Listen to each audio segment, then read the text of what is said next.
Oh, wow. Sweet emotion.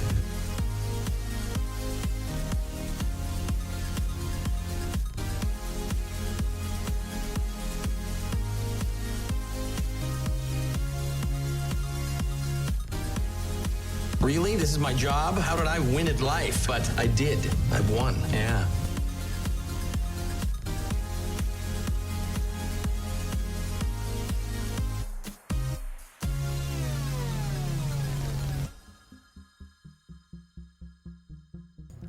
Are you guys ready to celebrate the greatest news that has ever been bestowed upon us, except for that one time they got renewed for season 2?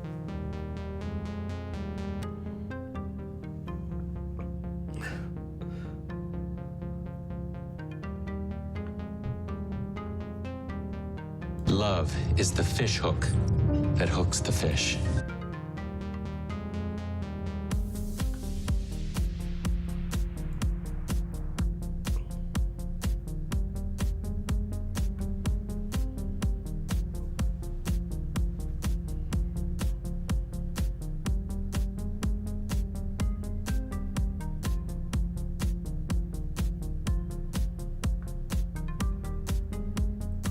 The Orville season 3.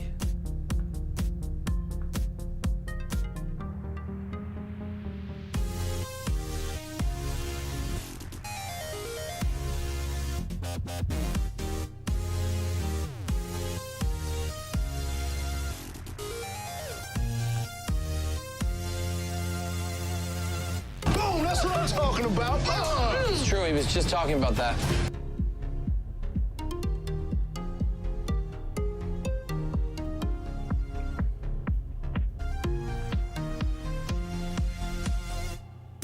We need no longer fear the banana. Does it work on all fruit? What about salads?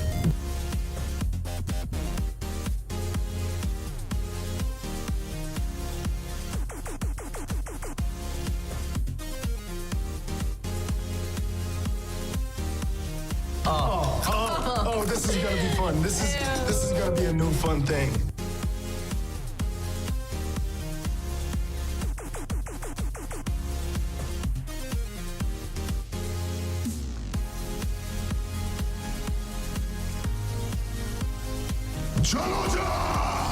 Thank you, Bird of Prey. 5.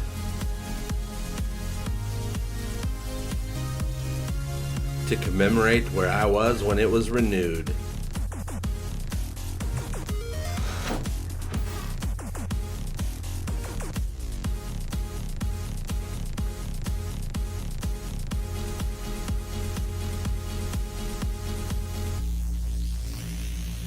Now entering Glory Hole.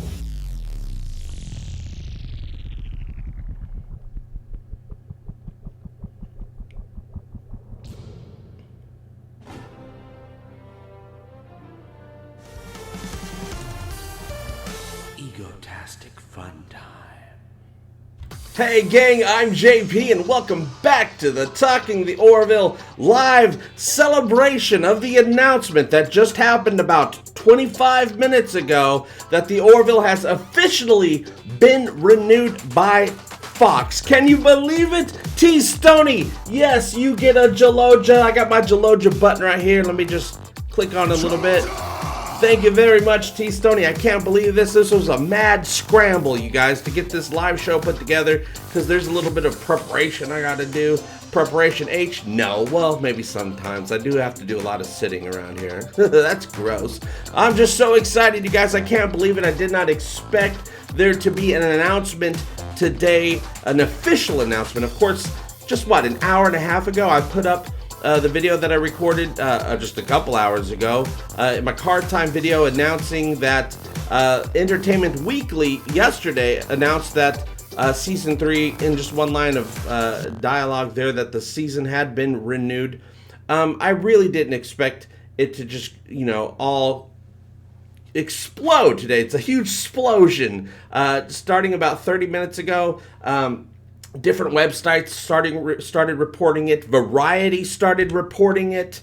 Tom Costantino just put out the official announcement a few minutes ago. We're going to take a look at all of that. I didn't have much time to put anything together, but I do have, I can share the interwebs with you guys so we can look at stuff together. Just hang out. Oh, this is amazing. I'm so glad you guys are here. The notifications have been off the hook for the last half hour. They just keep coming in. I can't look at it right now, though, because I'm with you guys. This is absolutely amazing. How are you guys doing tonight? I'm sorry I got my screens, all my pop-up windows all over the place. Let's see who's here. I usually don't like doing streams anytime except for the Thursday night, because YouTube isn't very nice to you if you have these big long streams all the time. But let's see who we got. ATX Tube, Ava Gentry, Bird of Prey, Black Phoenix 77, Brian Danis or Danis, Adonis. Brian, how you doing? Brian Westbrook, CBR 4K, Charles BYT, CPT Riker 1, Captain Riker 1, Dimitri Yar. Any relation to Tasha? Dominic Schneeways. Sorry, buddy. Dr. Scott Giles, how's it going? Eric with a K. Frank Parker Jr. Future Spells. Gazor Pazorp Field. Griff 6'3", Harsh Visionary. Jason Nickerson. John Kruger Rudd. Wow, there's a lot of you. J Roar 123. Killa Luggy. Lisa Storin. Martin Cranendonk, Matches 35, Naden Knight, Ola Sobeka, Paul Edmonds, Regan Tetlow, Robert Brinkman, Rod Pruitt, Savage Bear, Sergeant S4 under 5, Shane Blythe, Shane, JP's number 1 fan. Hi, oh, Cheyenne, JP's number 1 fan. Sorry, Cheyenne.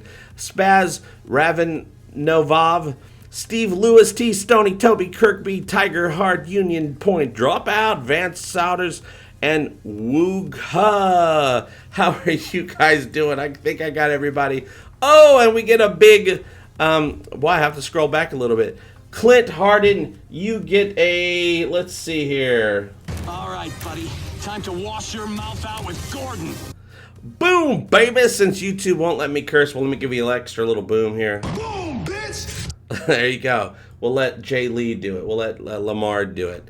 Wow, you guys, I had no idea when I put out that video just a little bit ago talking about Entertainment Weekly that it would be announced today. I was thinking possibly maybe tomorrow, big chance on Monday, if at all. And if we didn't get it by Monday, I was thinking, oh, we're going to have to wait until Comic-Con in July. No, they went ahead and did it. So this means to me that we're going to have some big news on Monday during the Fox upfronts.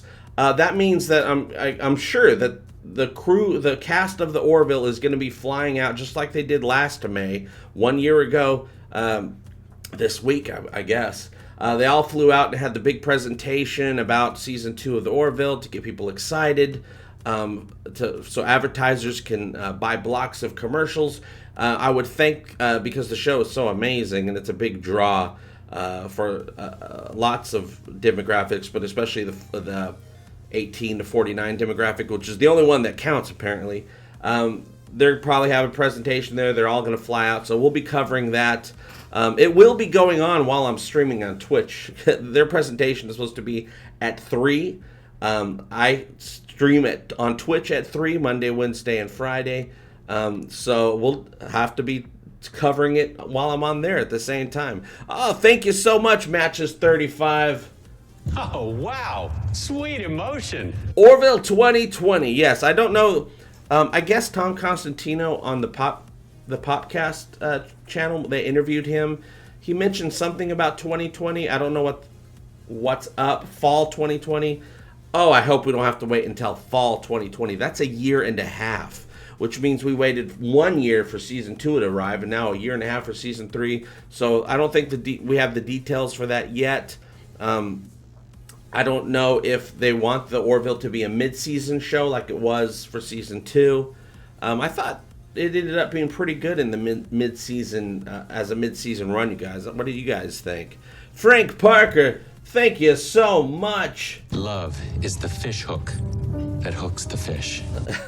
Thank you very much, Frank Parker. You guys are helping the channel stay alive with your super chats. I do appreciate that.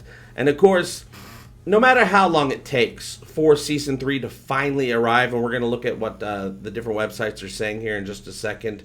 No matter what, we're going to be putting out Orville, not only news, but also episodes most weeks. You know, I have to do a character spotlight. I plan on doing a character spotlight on all of the main 8 casts, but also the side characters as well. You know, we'll talk about different aspects of the episodes, what might happen in season 3, and then eventually we'll be getting updates for season 3, news, rumors, things that we see, pictures. Who's in that picture? That type of stuff. Who's on set? We'll be covering all that stuff, as well as talking about all the other great stuff that we love. Star Trek, most Star Trek that we love. And, you know, movies, do movie reviews, trailer reviews, all that great stuff. Just, you know, talk about old episodes of stuff that we love. It's going to keep coming, you guys. Oh, the Spare Wheel, thank you so much. I hope you're ready, Spare Wheel, because I wish to bring you erotic pleasure. Let us experience this sexual event. Woo! Boom! The Orville is the best thing since Farscape. Yes, it is pretty dang amazing. Real quick, just so you guys know, I'm not pulling your leg. Let me press some buttons here, and I'm sorry if the stream isn't working very well. Oh, it looks like the stream is not working very well. I'm sorry about that. We'll just have this... Oh, I hope it gets fixed, you guys. I wouldn't want to have to restart the stream. Oh, no. I was having this problem yesterday as well. In fact, right before I started streaming, I was doing stuff to try to fix my computer because something is wrong. Well, let me just go to the interwebs then. How about that? Where everything's a still frame anyway, right? I'm sorry, you guys. That's really horrible. Let me pull up some information here. Oh, man, I had all this stuff queued up already. Where did it go? Where did it go? Oh my goodness, am I actually streaming on... Okay, I know what one of the problems might be. Man, I'm so sorry, you guys, of all the times for this to happen. I am so sorry, but just so you know, the announcement is out. Let's switch screens here. See what we got. Okay, so right here... Oh, and it's all blurry too. You guys, I am so sorry about that. This was really the worst time. So I guess we'll just talk a little bit. I'll read your comments. It might clear up because sometimes it does do that. It will clear up. Let's see what happens if I just turn off my internet. I mean, not my internet, but my browser. It'll just do this blind. You guys let me know how that goes. Sorry about that, you guys. Okay.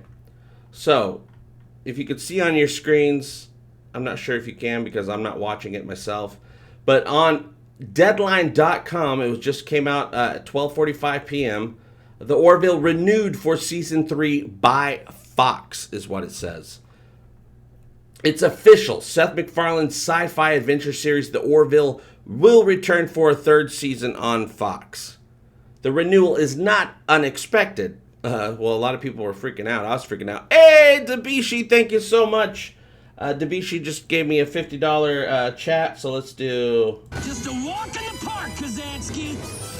Thanks for all your work you put into your channel. We bow before your greatness. Thank you so much. Cheers from Vancouver, Canada.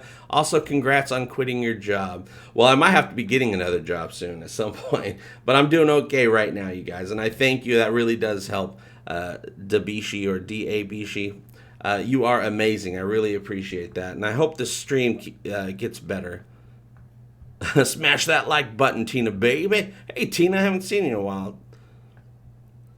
Maybe I should just, if the stream's not coming in very well, I can just, you know, speak like this, angry neutral.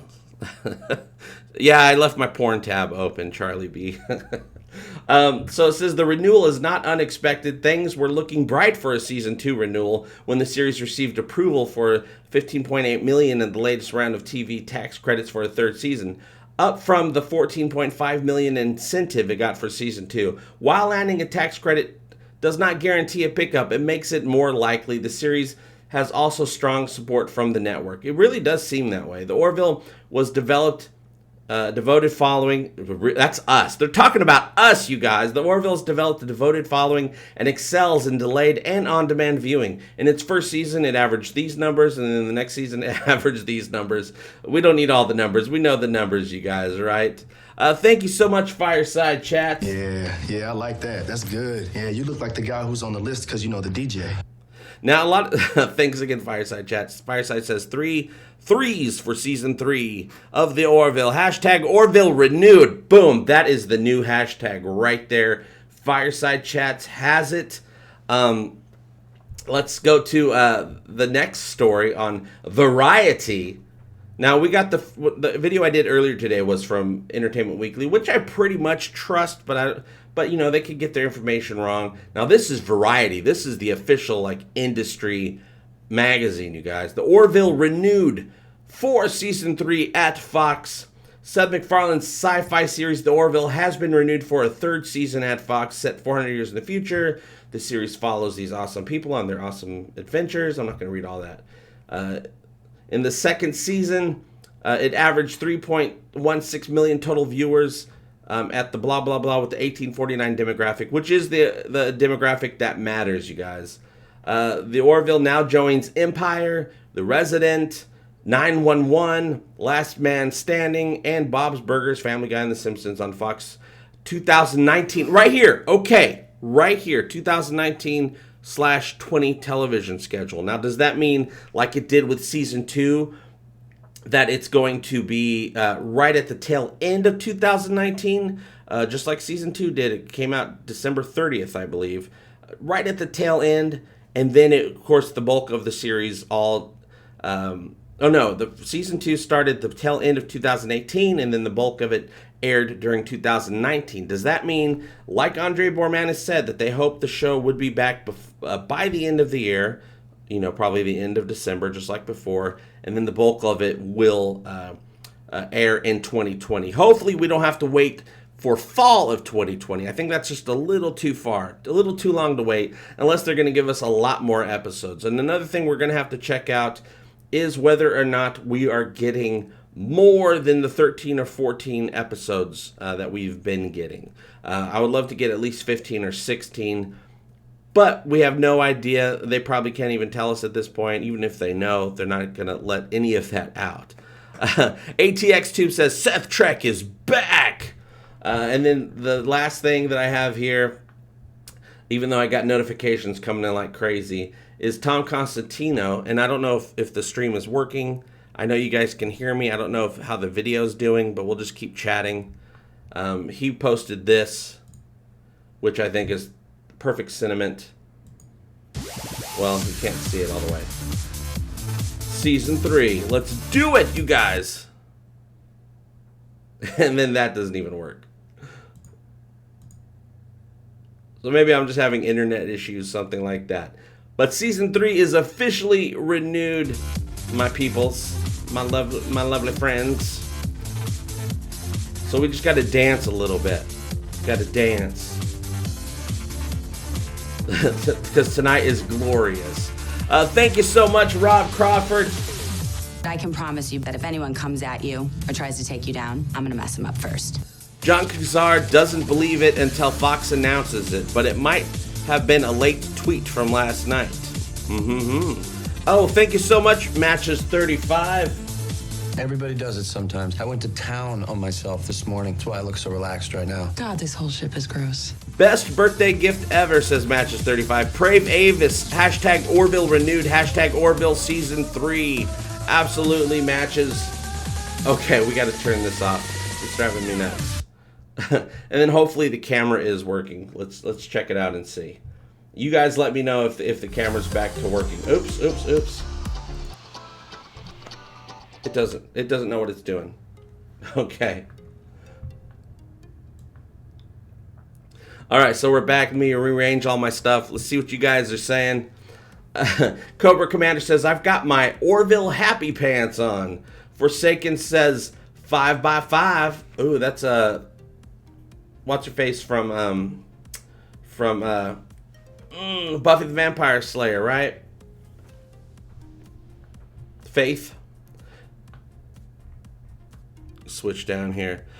Charlie B says, the Orville is my generation's Trek. I'm 24, really like TNG, but great to experience Orville as it's released with fans. Yeah, there's always something special. Oh, my shoulder pad fell off, you guys. Oh man, my shoulder pad fell off. Where did it go? Oh well. I plan on getting new ones anyway. Yeah, it's you know, we love Star Trek, we love all that stuff, we love it to death. A lot of us were there while it was airing, but there's something special about that. Something special about being there as it airs. The excitement. Everybody you know that's watching it is seeing it for the first time, and being part of that is magical, really. We've been having a magical time, you know? Some space magic, you guys. Eric Moran, thank you so much. Let me move my soundboard here a little bit. Eric Moran, appreciate it. She speaks with the might of 100 soldiers. Thank you very much, Eric. Shane Blythe, oh my gosh. Shane Blythe. Show no mercy. We fight for the glory of Avis. Thank you so much, Shane. I appreciate that. Okay, Jason Houston says we appear good now, so I'm just going to leave. I usually have my stream in my browser airing up on the other screen so I can see how things are going. So I turned it off. Maybe that helped. I'm really having some bad computer problems. I hope I don't have to buy a new computer because I really cannot afford that right now. And I'm not going to do a GoFundMe for a new computer. That's just silly, right? Emoke. I'm sorry if I'm spelling that wrong, but Emoke. Oh, this is gonna be fun. This is gonna be a new fun thing. I appreciate that. JP, thank you. Your show helps me dealing with my sister dying of terminal cancer. Oh, I'm so sad to hear that, Emoke. Love you too. No, I love you. That's thank you for sharing with us. I know that's horrible. I've lost some very important people to cancer as well in my life, and thank you for sharing that. And you know, hopefully the Orville, if you know, I'm glad that I'm able to brighten your day, but I know that the Orville's really just like brightening your entire winter season as it airs, right? Because the Orville is amazing. Michael Alton says, if you want, I can help you with your technical problems, JP. I might keep in touch with you, Michael, because I just started today trying to figure stuff out, changing some settings. But I have had this, I've worked this computer pretty hard with all my video editing and live streaming and stuff like that. It's been about 4 years. So it is time, but also it's a good computer. I shouldn't have to, you know, replace it, but you know how computers are. But I'm gonna see what I can do first. It wasn't this bad until I moved it all into the new room here. So maybe I just got some wires crossed. Maybe I'm taxing the USB ports too hard or something like that. Maybe I plugged something in wrong. James Hirschfield, thank you so much. That's what I'm talking about right there on that board. I want the Orville Season 3 to include 55 episodes. Wouldn't that be amazing? There was a time, James, a long time ago, well before I was ever born, where some TV seasons were that long. I think the Twilight Zone did 30 or so episodes per season. It's good. Thank you so much. It's good. The tingles. I feel as if I have been standing my entire life and I just sat down. Congrats to you as well, JP. Here's a small down payment for another year of talking the Orville. I hope all your future times are egotastic fun times. I do too. Thank you so much. It's good. Yeah, we're going to be talking about the Orville for a very long time, at least once a week, when there's no news coming in. Right now, there's been a lot of news or potential news coming in.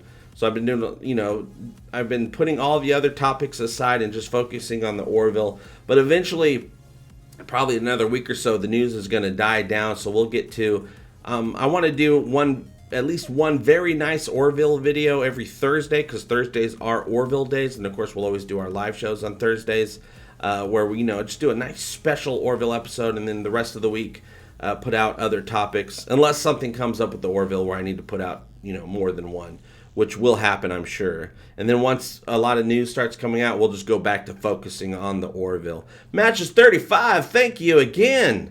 That's what I'm talking about right there, like boom! Oh, no, I just did that one recently. This is number 4. Boom. Yeah, not like that, but yeah. Right. That actually is my favorite boom right there. The not like that, but yeah. This is my generation's version of Star Trek. I fell in love with Star Trek, the original series, and I was disappointed with Discovery. Praise Avis, hashtag Orville renewed. Yeah, don't worry about Discovery, because we have the Orville. I just really, really am hoping that Discovery doesn't do what they did with season 2, and I don't know why they did this. I don't think they did it to be vindictive, though I wouldn't. And it's not Discovery, it's All Access and CBS that did this part of it. This is the business side of things. I don't know why they did this. I don't think they'd be that vindictive, though they could be, but also they might do it because it helps them in some way, somehow.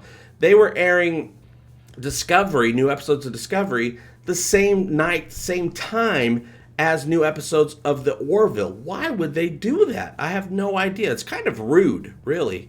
Even though it's not on television, it's a streaming apps TV show. Boy, my phone is still just going nuts with the with the notifications, and I'm sure all of them are about the Orville's been renewed, which I love it. I love that we have this community. When something kicks off with the Orville, you guys are right there, just right there giving me the information. You guys are wonderful. James Hirschfield, thank you so much. Let's go. Really? This is my job? How did I win at life? But I did. I won. Won. Thanks, James. I appreciate that. Do you watch 911? No, I don't watch 911. I'm aware of the show. I've been aware of the show since day one. I also know 911 is a friend of the Orville. They're a friend show because Tom Constantino works on both shows. So I've been aware of the show. I just never got around to actually watching it. Usually I wouldn't be into a show of that type of topic, like emergency services, stuff like that. I've never really been into doctor shows or that type of shows, those types of shows. But right off the bat, I saw the people who were involved with it. I saw the trailer. I'm like, that looks like a great show, but I just don't have the time for it, unfortunately. Maybe someday I'll have time. Frozen Owl, what? Frozen Owl, you're going to get a... All right, buddy. Time to wash your mouth out with Gordon. What? JP, when can we expect your video on why you stopped reviewing STD and your thoughts on the abysmal finale? Well, I was planning on having that done yesterday. I sat down, started to work on it yesterday morning, and then other stuff kept coming up. Orville stuff kept coming up, so I started working on Orville stuff, which is what happens a lot right now. I sit down to talk about something else, and some Orville stuff comes up, and I have to stop because Orville takes precedent. But I definitely 100% plan on having that video out this week. I just got to put down my thoughts about it, write it out the way I want it to, so I can say the things the way I want to say them. And there's a lot of reasons why I stopped covering it besides just the content. It's like it wasn't as important compared to the Orville. Things were piling up. But there was a lot of it had to do with it just did not make me happy to talk about it. Even though I love Star Trek and I'm rooting for the franchise still. And I'm actually looking forward to Season 3. But I was not having an egotastic fun time talking about that show. I wanted to talk about stuff that I love. And I would have talked about a lot of other things that I love. Except for the Orville keeps coming out with information that I have to... Well, it's not that I have to. I love talking about it, so... there's just so much Orville stuff coming out. This happened last year, too, where I stopped talking about anything else because so much Orville information was coming out. Black Phoenix says, this is an STD's free zone. Yeah, sometimes it is. Sometimes we do talk about it, though. I think on the Thursday night shows, until the Orville comes back is going to be a little bit more freeform, where we can talk about other topics as well. And especially on the Twitch streams. The Twitch streams is no holds barred. We could talk about anything we want on the Twitch streams. Yesterday we were talking about Gilmore Girl revival. That was actually a lot of fun. TXR Wauy. I'm so sorry. I'm just going to spell it out. TXRWAUY. Thank you so much. I appreciate your super chats so much. Let's make you part of the Egotastic A team. Hi, JP. Love your show and your enthusiasm for the Orville. This news has made my day. Avis be praised. Yes, we do this for... Show no mercy. We fight for the glory of Avis. Yes, Avis be praised. He has been very kind today. Like I said, I had no idea I'd be doing a stream today. My whole plan was to do no videos on the weekends, right? But I really wanted to get that video out earlier today. Once last night I read that Entertainment Weekly announced season 3 renewal. I'm like, oh, I saw it right before I went to bed, and I'm like, oh, I gotta get up. As soon as I get up, I gotta put that video together. I was like, oh, it's not super hot outside. Let's do a car time video. And so I didn't expect to do that. I didn't expect the announcement to come just an hour later. The official announcement, I thought we might, if we were lucky, get it by tomorrow or Monday. And if we didn't get it by then, I figured we'd get it by July. So today is a huge surprise, not just for you, but for me. And it's all official. The Orville has officially, no questions about it, has been renewed for a 3rd season. We have no idea how many episodes that season is going to have. We have no idea when we're going to get it. But I'm really hoping, fingers crossed, and I'll be, doing as much research as I can to see if I can make connections between all the stuff that I look at about the Orville and the people that work on the Orville, and see if I can glean anything from the things that are said. Sometimes it just takes a certain word. I'm like, that's weird that they use that word. And then I'm able to figure out stuff, and it usually turns out to be true. So I'm really hoping for at least 15, 16 episodes, but if not, I know we'll at least have 13 episodes, at least, right? And also, there was the rumor back in December. Well, there was the rumor back in December that it was already internally renewed, and they were just waiting to announce it until after the finale when they got all their ducks in a row, which makes sense. There's a lot of deals to make, a lot of assurances needed to be made, of how it was going to be done.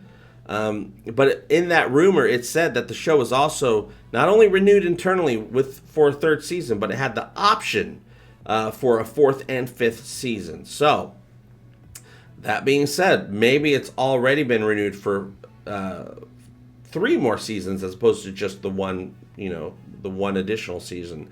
I haven't been able to look at all the news yet. All the information. I doubt that information is out yet. If they do announce it, they might announce that this Monday. You guys will know about it because I'm going to tell you as soon as I find out. We'll just have to wait and see, you guys. I do not know, but I'm sure there's going to be lots more announcements coming. Mr. Erica 81 says, yes, it's official. Sweetness. Heck yeah, Doom Turkey says Fox likes to screw their best shows with funky schedules. Yeah, I can see that, but I think it was actually better that the Orville was on during the mid-season. It was great for us, it was a good time. It was like a Christmas present. But also, I think football was on. They were doing football for the fall season on Thursday nights. And I think that even though it would have given them a big boost, I don't know if it would have gotten them like big fans, like hardcore fans. I don't know. I don't think the Orville needs an awesome intro. The Orville is the awesomeness that people need to be running to and turning on the TV for, you guys. And Stephen Klein says, JP, we all need to hashtag Orville renewed to show our appreciation. Yes, you guys, today, go on your social medias, on your Google machines, and post something about hashtag Orville renewed. We'll get it trending. If it's not already trending, I guarantee you at some point today, that hashtag will be trending. So go ahead, just put out the word that it's renewed and that you love the fact that it's renewed, that you're happy about it, and that you're excited about it. No unsolicited, Jaloja making pics. We'll save that for later. We'll save that for the P corner. Rob Carver says they got tax credits. Yeah, they got the many months ago. They were awarded the California tax credit. They did for season 2 as well. I think they got about almost 15 million in tax credits for season 2, and they got almost 16 million in tax credits if they chose to do a season 3. So I think they probably internally renewed the show just to make sure they got those tax credits. You don't turn away $16 million. But then, they said, okay, we're going to renew it, but we still got to figure out the details. But they had to say, yes, we're going to renew it so they can get that money right away. It all makes sense to me. Business, am I right? Shifty says, I'm very excited. Wooga says, I'm back. Avis be praised. Oh, Booger 414's got to go because they're seeing Puddle's Pity Party. Puddle's Pity Party came to my town, I think, a few weeks ago. Have a good time. Eric with a K. Hey, JP, do you think we'll see Admiral Kelly in another time travel episode? Admiral Kelly. Admiral Kelly. Okay, I was thinking, which Admiral Kelly? I know Admiral Green, Admiral Halsey, Admiral Tucker, Admiral Ozawa. But yeah, Admiral Kelly, I don't know. I wouldn't mind seeing, I think I mentioned it in my Patricia Tallman video. I want to see General Kiali played by Patricia Tallman. That would be great. Yeah, and that's another thing that we're going to be talking about once the details start slipping through the cracks is what cameos are they getting next season. The 4 big Star Trek cameos that they got season 2 were the Doctors, John Billingsley and Robert Picardo. We had Marina Sirtis and Tim Russ. Of course, there's lots of smaller characters that have played roles on Star Trek in season 2 and season 1, but the big 4, that's those 4 right there. So what other big names, Star Trek names, are we going to get next season? But also, what big sci-fi names that aren't involved with Star Trek, but other franchises will we see? Wouldn't it be amazing to get Mark Hamill on the show? That would be incredible, at least as a voice. Mark Hamill's great at the voices. Let's have him, play an evil clown flower or something like that. He could play a hobo clown. We never got a hobo clown. We had a regular creepy, scary killer clown, but we never got the hobo clown. Are they going to bring it? Are they going to, tap into season 1 just like they did? They tapped into season 1 a lot for season 2. Are they going to bring back the hobo clown or introduce us to it? Rachel M says, is there a schedule for when you stream on Twitch? Yes, I just relaunched the Twitch channel yesterday, and I finally came up with an official schedule. I'm just going to stick with it unless, it kind of evolves to not work for whatever reason, but I think it's going to be okay. I'll be streaming on Twitch. Link is down below. Mondays, Wednesdays, and Fridays, 3 p.m. to 6 p.m. Central Time. And then also, just when I feel like it, if I'm in the mood to play video games on an off day, I'll stream on those days as well, just because I like video games. But also, we're going to do other things on Twitch as well. Besides playing video games, we're going to do hangouts. Twitch is a little bit more of a looser type of groove going on to it. We're just hanging out, we're chatting, we're having a good time, talking about stuff, anything. I have one more. I'm almost done with the last 4 packs of the Orville Season 1 trading cards. I'm going to finish that out. I have the other box that you guys helped me purchase. We're going to be doing that as we usually do on YouTube. We'll open up that whole box. Any boxes after that, though, I'll buy some boxes, when I get some money. I'll buy some boxes, but we'll just open those up on Twitch. I think we're going to switch the trading cards videos to Twitch, possibly. We'll see. But we'll do like a whole box. We'll open an entire box, not just one pack at a time. But of course, we'll chat along the whole way. The cards won't be the focus. Us communicating with each other is always the focus. That's the point of all of this, is our connection together. not necessarily the topic. Though we love the topic. It's the Orville. So yeah, that's what's going on Twitch, you guys. I'd be playing Twitch after this, playing on Twitch after this, but I have so much work, so much rewiring to do in this new studio. I don't like this setup at all. I have another setup, but I finally figured out my lighting yesterday. But I also have to figure out my computer this weekend because this is not cool. It's aggression will not stand, man. Oh yes, Lemon to Go. Will you cover Picard show in full detail? Absolutely. All Star Trek going forward, I will cover in full detail. I just have to change the way that if I'm not enjoying the show, like Discovery, for instance, I'm going to review everything, but I'm going to do it in a different, looser format that doesn't bum me out. But also, Star Trek news will always be part of Egotastic FunTime. When news comes up, as long as I'm not bogged down with Orville stuff, we will be covering all Star Trek news, as well as other cool, nerd geek stuff. Movie news, other sci-fi series. The new Galaxy Quest show is eventually going to be coming up. We will have a little bit of a heavier focus on reviews when it comes to The Expanse, though. The Expanse is going to be the next one where I do the slightly heavier reviews on that stuff to keep track. But we'll be covering a lot of stuff. It's just when it's Orville time, it's Orville time. Because it's all about the Orville. I owe the Orville so much. They didn't plan on that, but I do. I owe them so much. T. Stoney, thank you very much. Love is the fish hook that hooks the fish. Orville Mirror Mirror Universe. Boom. Yeah, I consider T. Stoney the season 2 finale like a mirror universe. It's not quite a mirror universe. It's a mirror situation. I mean, the characters aren't different characters, but the situation is a mirror universe of the situation that we're used to, but the same characters are dealing with that mirror situation. So yeah, I definitely want like some more of that alt timeline stuff going on with the Orville, because I've always loved that stuff. Sliders, for instance. I love alt timeline stuff. And I really hope they keep, giving us that type of thing. I know we're going to be picking up to see what's going on with the Krill next season. Like I said before, I think the Caliban are going to be showing up next season. Of course, we're going to be covering the Mocklins because that's going to be an ongoing thing. Something's up with those Mocklins, and I think we somewhat exposed them a little bit in Sanctuary. I think they're going to have a full-blown exposure. It's all going to be, put out there of what they've really been doing with the female population.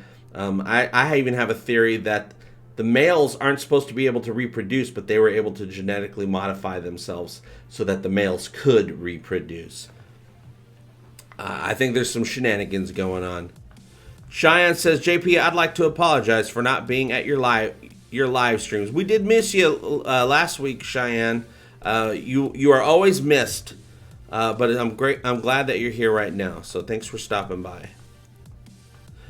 Frank Parker Jr. says, "Are you still doing The Expanse?" Yes, I'm still getting set up to start covering The Expanse. We'll be doing some once The Expanse starts. The new episodes come out, especially. We'll be doing live pre-shows for The Expanse as well, talking about it, having all the fun that we have with the Orville live shows, but we'll be doing it for The Expanse as well when that comes out.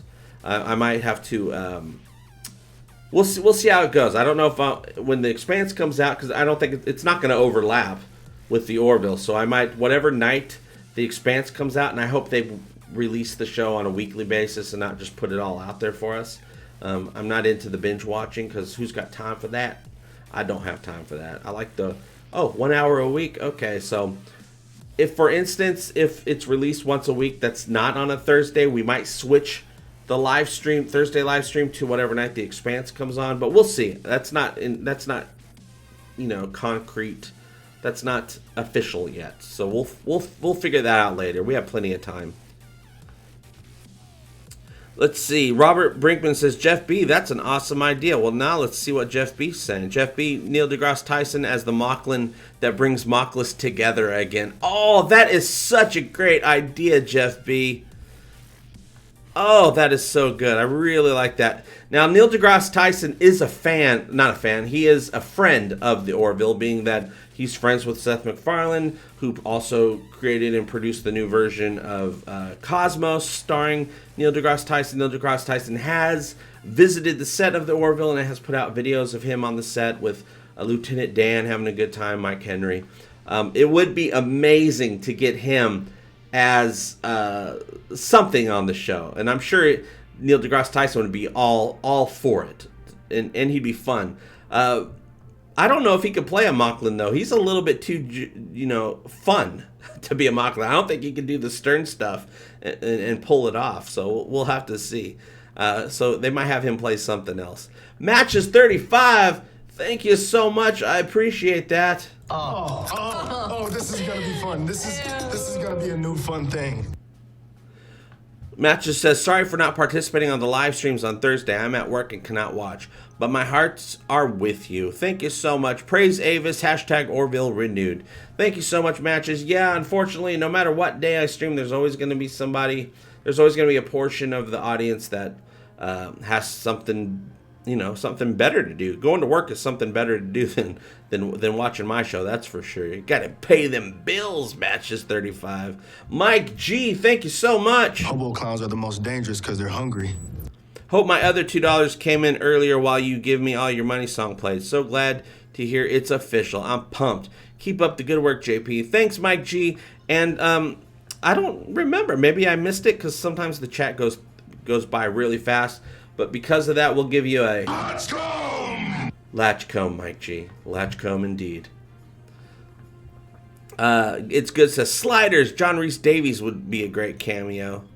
Gotta love John Rhys Davies. Is John Rhys Davies still alive? I hope so. Stephen Klein. That's the coolest sentence I ever heard anybody talk.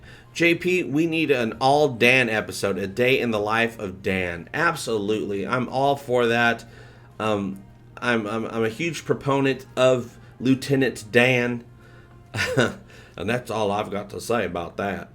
Yeah, we do need a Dan episode. I think it would just be fun. I think they would have given him one if they didn't have so few episodes in a season. I mean, even if every character gets one episode, that's 8 episodes, right? Doesn't really leave time because you got your 2-part stories. There's just not enough time, and I think I think that's another reason the show needs more episodes. But of course, I know it's just really hard. It's too expensive. It's just too expensive. Money is tight for all productions. That's why all the movies that anybody ever talks about or ever come out in the theaters anymore are just the big, huge productions because they're going to fill seats.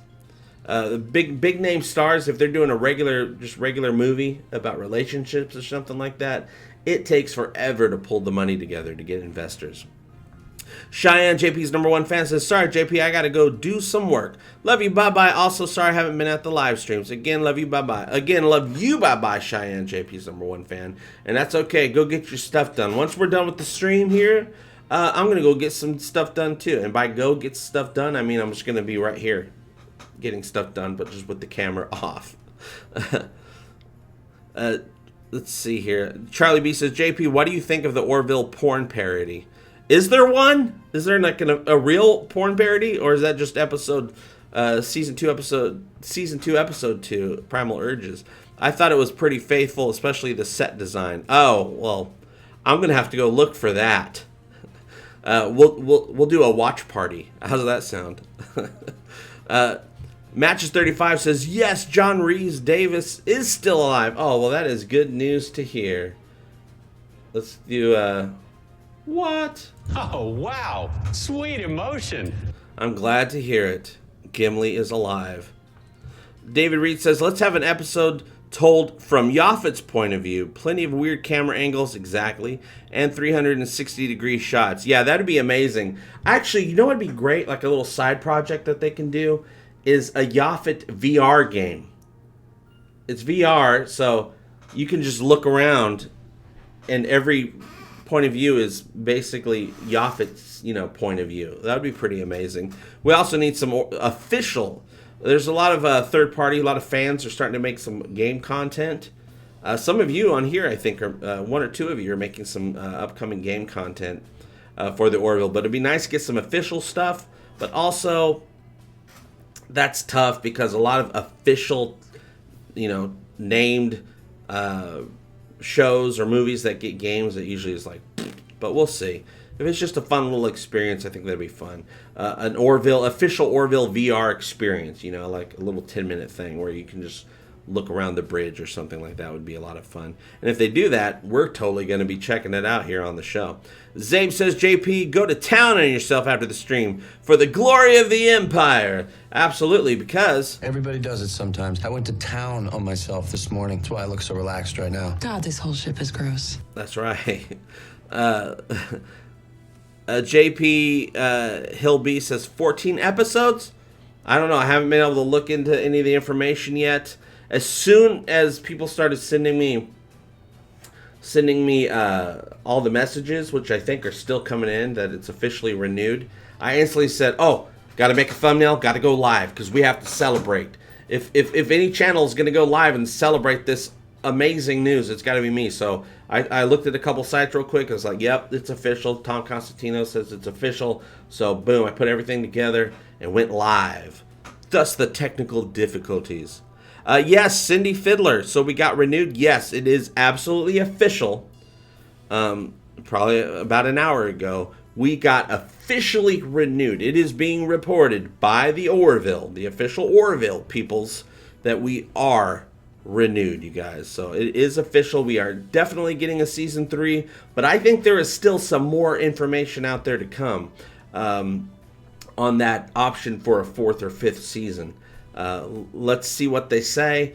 If they're going to say that, they might say it this Monday at the Fox Upfronts, which I'll definitely be doing a video to let you guys know what happens at the Upfronts, because there might be some more information coming out, a number of episodes, when they plan on it airing, or when they hope they'll be able to have it air, more seasons, all that great stuff. So, because they got to get the advertisers. They got to get the advertisers coming up. So, so on this Monday, Fox is going to have a presentation for the advertisers, and usually, you got to have a little bit of information available to get them excited, so that they'll open up their wallets, and give them all their money.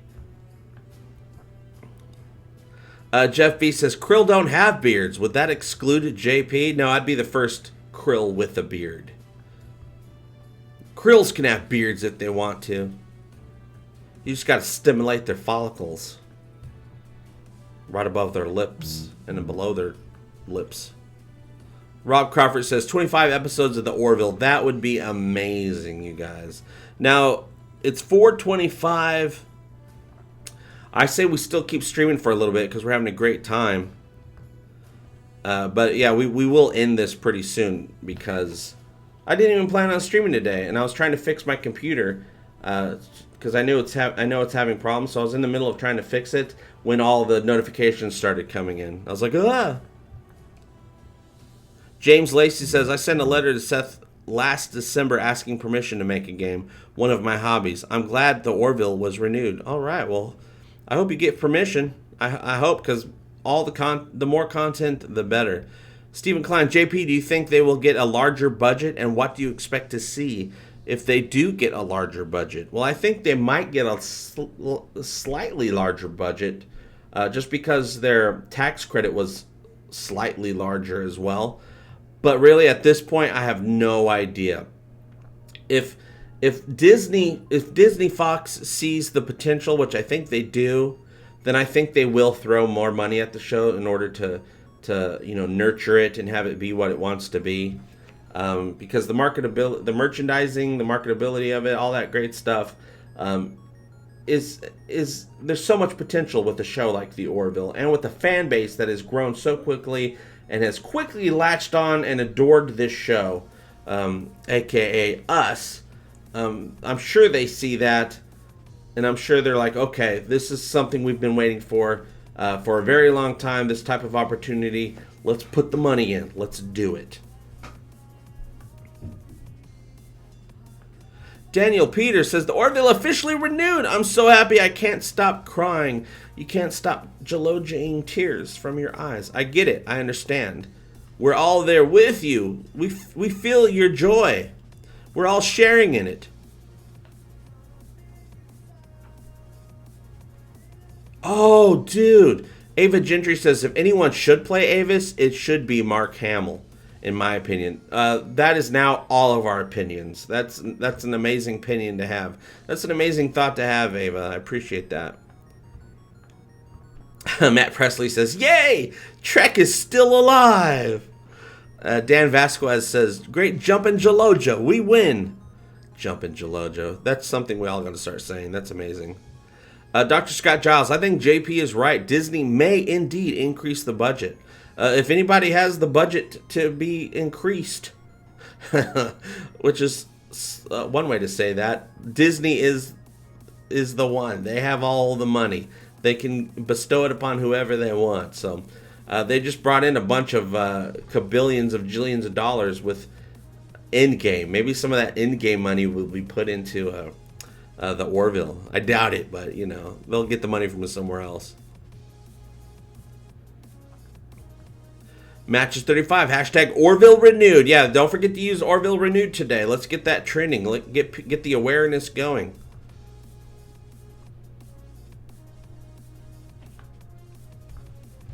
ATX Tube says, Avis be praised.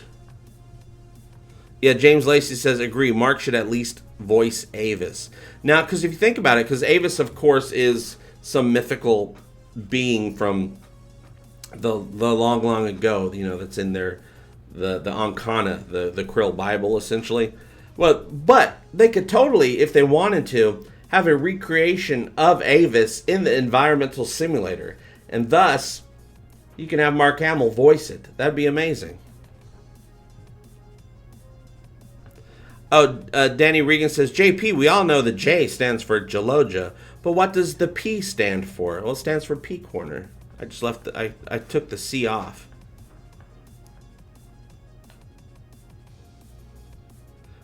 Don't Mind Me says, talking to Heavy Capitalists, upfronts are on Monday. Should announce the win.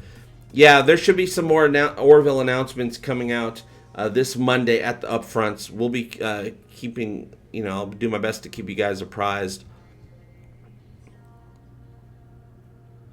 What I'll probably do is, while the upfronts are going on, I'm going to be streaming on Twitch. I'm playing Days Gone on there. From 3 to 6, I'll be on there, but that's exactly when the new information will probably be coming out. So while I'm streaming that and we're hanging out and having a good time killing zombies, I'll have the internet opened over on my other side here, and you know, keeping you know, the audience apprised of whatever information comes out, if any. But I think there should be. Fireside Chat says, I think Bill Shatner should play a female Avis. That's right, Avis is a woman. Avis is a woman named Bill. Oh hey, Doctor Who had a woman named Bill. Eccleston's Angel says, Mark Hamill would make a bitch in Avis.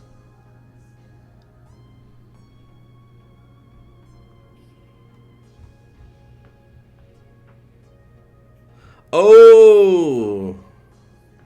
Yeah, Brian Westbrook says, of course, this will mean Season 2 collector's cards. Well, I already had no doubt that we were going to get Season 2 trading cards, because we have a Season 2. Now, this is the official news that we will be getting Season 3 trading cards. So Season 1, 2, and 3. And I'm pretty sure we're getting I feel it in my bones. I feel it in my fingers. I feel it in my bones that we'll be getting more than a Season 3 from the Orville, you guys. So that's another season of trading cards. And another season of Talking the Orville. So not only is today a celebration of the Orville getting renewed, but it's a celebration of Talking the Orville getting renewed. We just got renewed for Season 3! Can you believe it? Brandon Richardson says, wait, if the J is Jaloja, isn't the P redundant? A little bit, but it's fun to say. Jaloja P.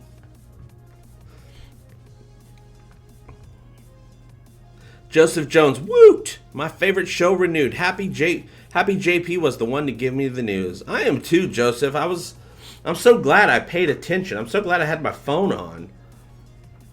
Because even the video I did earlier from about Entertainment Weekly, even that, I was like, well, it's probably true then. Maybe they just accidentally put that information out earlier than they were supposed to.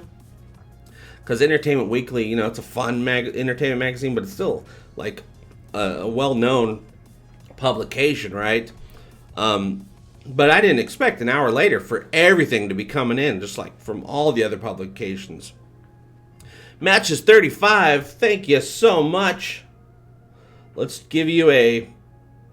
We need no longer fear the banana. Does it work on all fruit? What about salads? What? I'll get right back to you. I have to drink something. Hold on a second, you guys.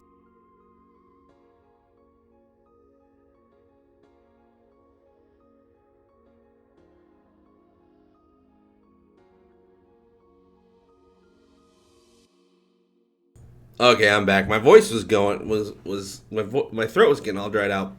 But Matches 35 says, Mark Hamill or John Delancey as Avis would be awesome. Hashtag Orville renewed.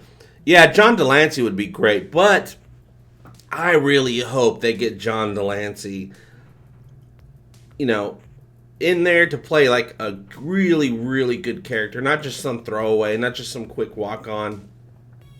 Like a real character. Even, you know, Tim Russ was on there, had a great role, but it was a small little role.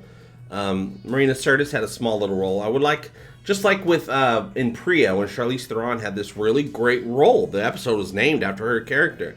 I'd love some more cameos like that, where the character, you know, the actor comes on and plays a role that has something to do with the storyline. Now, also, I've said this before, and I'll say it again, Marina Sirtis is still on the Orville. Sure, she had a little walk-on role, but her character is still there. She works there, so I think it'd be great if they just bring her on as a regular side character, where she just pops on it all, you know, throughout many episodes, just like Lieutenant Dan pops up on a bunch of episodes, but he's not necessarily have to be in every episode. Let's get more Marina Sirtis. Hashtag renew Marina Sirtis. You know, every ship's got to have a teacher if you're going to have kids on it, so we see the kids a lot. Might as well see the teacher more often. Jeff B, that's awesome too. Jeff B says Chevy Chase is Yaphet's brother. Joseph Jones says, we need no longer fear the banana. We need no longer fear the banana. Does it work on all fruit? What about salads? Salad sucks. Though I've had some great salads in my day, but salads are like, I'm never in the mood for a salad, but if I have a salad, I'm like, this is really good. I never would have thought to order this. Right, Teppo Tulpu says, John Delancey would kill as any character. He really would. It'd be great to see him play something different in like a sci-fi, you know, utopian future type show. More Zorth says Orville Minecraft. Monsieur H says, great news. Thanks for announcing the official renewal of the Orville. Thank you. I'm glad I could. I just happened to be at the right place at the right time. I'm like, oh, what? Is it really official? Let me look real quick. Yes, it's really official. Boom. Let's get this live show going because we have to celebrate. This is the place. If something's going on in the world of the Orville, this is the place right here to celebrate. Talk in the Orville. And I knew, a ton of you amazing people would show up and just, you know, really have a great time, more than just some random people, right? That would, you know, like, hey, the Orville's renewed. No, we are like, yes, the Orville is renewed, and we feel it. Killian Bray says, I want a JP walk on and walk off. Though it'd be even better if they just had like a little scooter I could ride in. That'd be awesome. There's enough room. There's enough room on that ship to ride a little scooter around. I love scooting.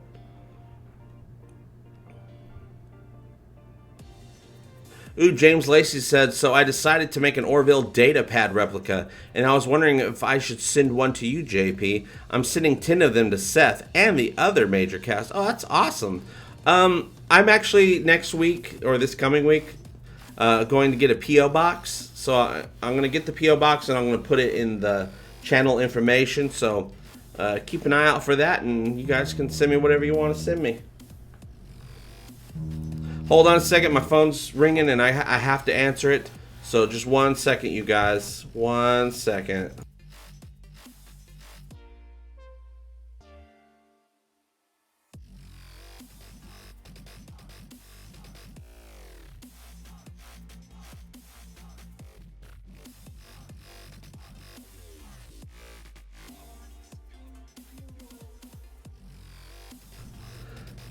I answer the phone and they're like, hi. And I'm like, gotta go. The Orville got renewed. They're like, oh, okay.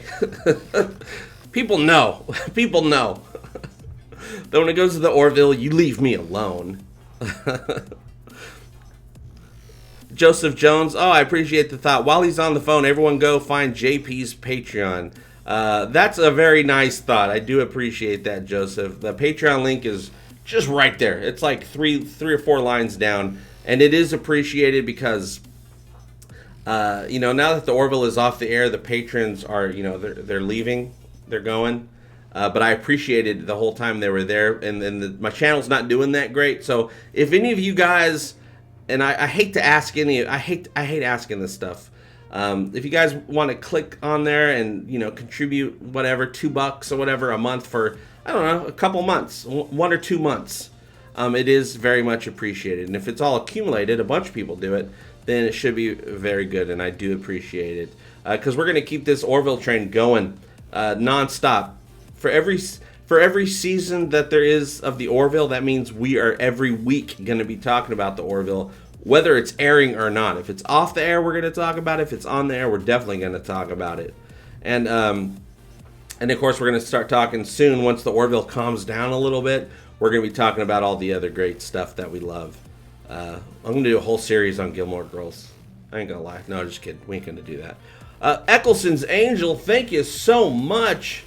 Let's give you a... oh, man, so many to choose from. Let's go with... now entering Glory Hole. That's one of the original sound bites. JP was in the hospital for 2 weeks for acute pancreatitis. I probably messed that up. I'm not a doctor. Sorry to hear that, Eccleston's Angel. Home now and recovering. Your news is the best medicine. Oh, I'm so glad to hear that. And it's not even my news. It's the Orville's news. And, you know, as super fans of the Orville that we are, I'm just relaying that, you know, to the rest of you. And but it makes me feel better too. I mean, I'm having an amazing time. Just thinking about the fact, I'm like, oh god, I can't wait for season 3, episode 1 that's going to come out. Who knows when? Ian Singh, thank you so much. All right, buddy. Time to wash your mouth out with Gordon. Hey everyone, you are all beautiful and amazing human beings. Congrats on the renewal. Right there. Right there. Ian did it. He has portrayed what it is to be an Orville fan, an Orvillian, as they call us. That's what the show calls us. Supportive, kind, awesome, happy, generous also. And that is that's one of the first things I noticed when I started covering the Orvilles. Instantly, all the trolls were going away, and all the wonderful, beautiful, kind, awesome people like Ian was just showing up. I'm like, oh, it's this show. This show has a positive effect on people, and it's bringing out the positivity in people. I have seen, and I've said this recently in one of my videos, or maybe the live show, and this is true, and I've seen it firsthand over and over and over again. I have seen people that hate each other actually come together with the Orville. They both love the Orville, even though they're on two very different sides of the fence on whatever the thing that tears them apart. And they come together. They are harmonious for the length of an episode, 52 minutes this season, 48 to 52 minutes. When they're talking about the Orville, they're totally happy with each other. And then, of course, when it's the Orville's over or they're not talking about the Orville, they hate each other again. But then the next week, another Orville episode, and they love each other again. That's the Orville. Yes, Mopantsu, that is why we love Seth. Seth MacFarlane did this. He created this thing that has brought out the positivity again in us. It was always there, but the internet kind of was, pushing it deeper and deeper down into our bellies, which is why I have such a big belly. Took on my positivity, put it on there, and then the Orville came up, and then, I started having acid reflux of positivity coming out. The Orville did that. The Orville is the great unifier, transdimensional relocation. I agree. It is the great unifier. It's like no other fandom I've ever seen, and there are some great fandoms out there that I have been and am a part of right now. Trisexual Tyrannosaurus says, JP, you are delighted. Absolutely. What's up, Space Alien? Hey, Earthlings. Yeah, we may be Earthlings, but we're very alien friendly here on this channel. Dr. Scott Giles says, Egotastic FunTime is my favorite YouTube channel. It is so clever and really very comforting. It makes one feel there is harmony in the world. Thank you so much, Dr. Scott Giles. Even if it's all an illusion, I'm glad we're able to pretend while we're all together that it's a beautiful world, that it's all harmonious. At least for a little bit when we're chatting, it really is. James Dodd says, I just saw the news and come straight on here to see if you had a video about it, and you are live, Jaloja. Absolutely. Yeah, this news was so big that I had to go live. I usually, like I said earlier, I don't like going live more than once a week because YouTube's like, that's too much time. And I was like, it doesn't matter. Today is the day. We're going to do it. We're going to have an extra show, and we'll be celebrating even more, and hopefully we'll have a lot more information out starting Monday with the upfronts, and we'll be celebrating that, of course, at our usual Egotastic time at the regular Egotastic channel. Boom, Batman reference. Thursday night at the usual time. Matches 35. What? Oh, wow. Sweet emotion. Matches says, hey, I have to go. You are wonderful. I am so glad that this happened. It warms my heart. I love you all. Have a great day. Hashtag Orville renewed. Thank you so much, Matches. Thank you for all your super chats. I'm totally going to be paying a bill thanks to you guys. Bills are getting paid. Thank you very much, Matches. I really do appreciate it. I appreciate your support. Appreciate all your support, and I appreciate all the love, and I appreciate all the wonderful chat, the conversation. That's the whole reason I started this show, is to have conversations, people expressing themselves, giving their ideas. You guys have given me great ideas. You'll just come up with something right off the top of your head, so I'm like, oh my god, that's amazing, and then it goes, buries itself in my brain, and then it makes me think of stuff, or it just blows my mind. Brian Westbrook says, tonight on a special Egotastic FunTime. Hey gang, I'm JP from Egotastic FunTime. Smoking's not fun. It's not cool. It's not hip. Though it looks cool and it looks hip. Robin Markowitz, thank you so much. You're going to get a...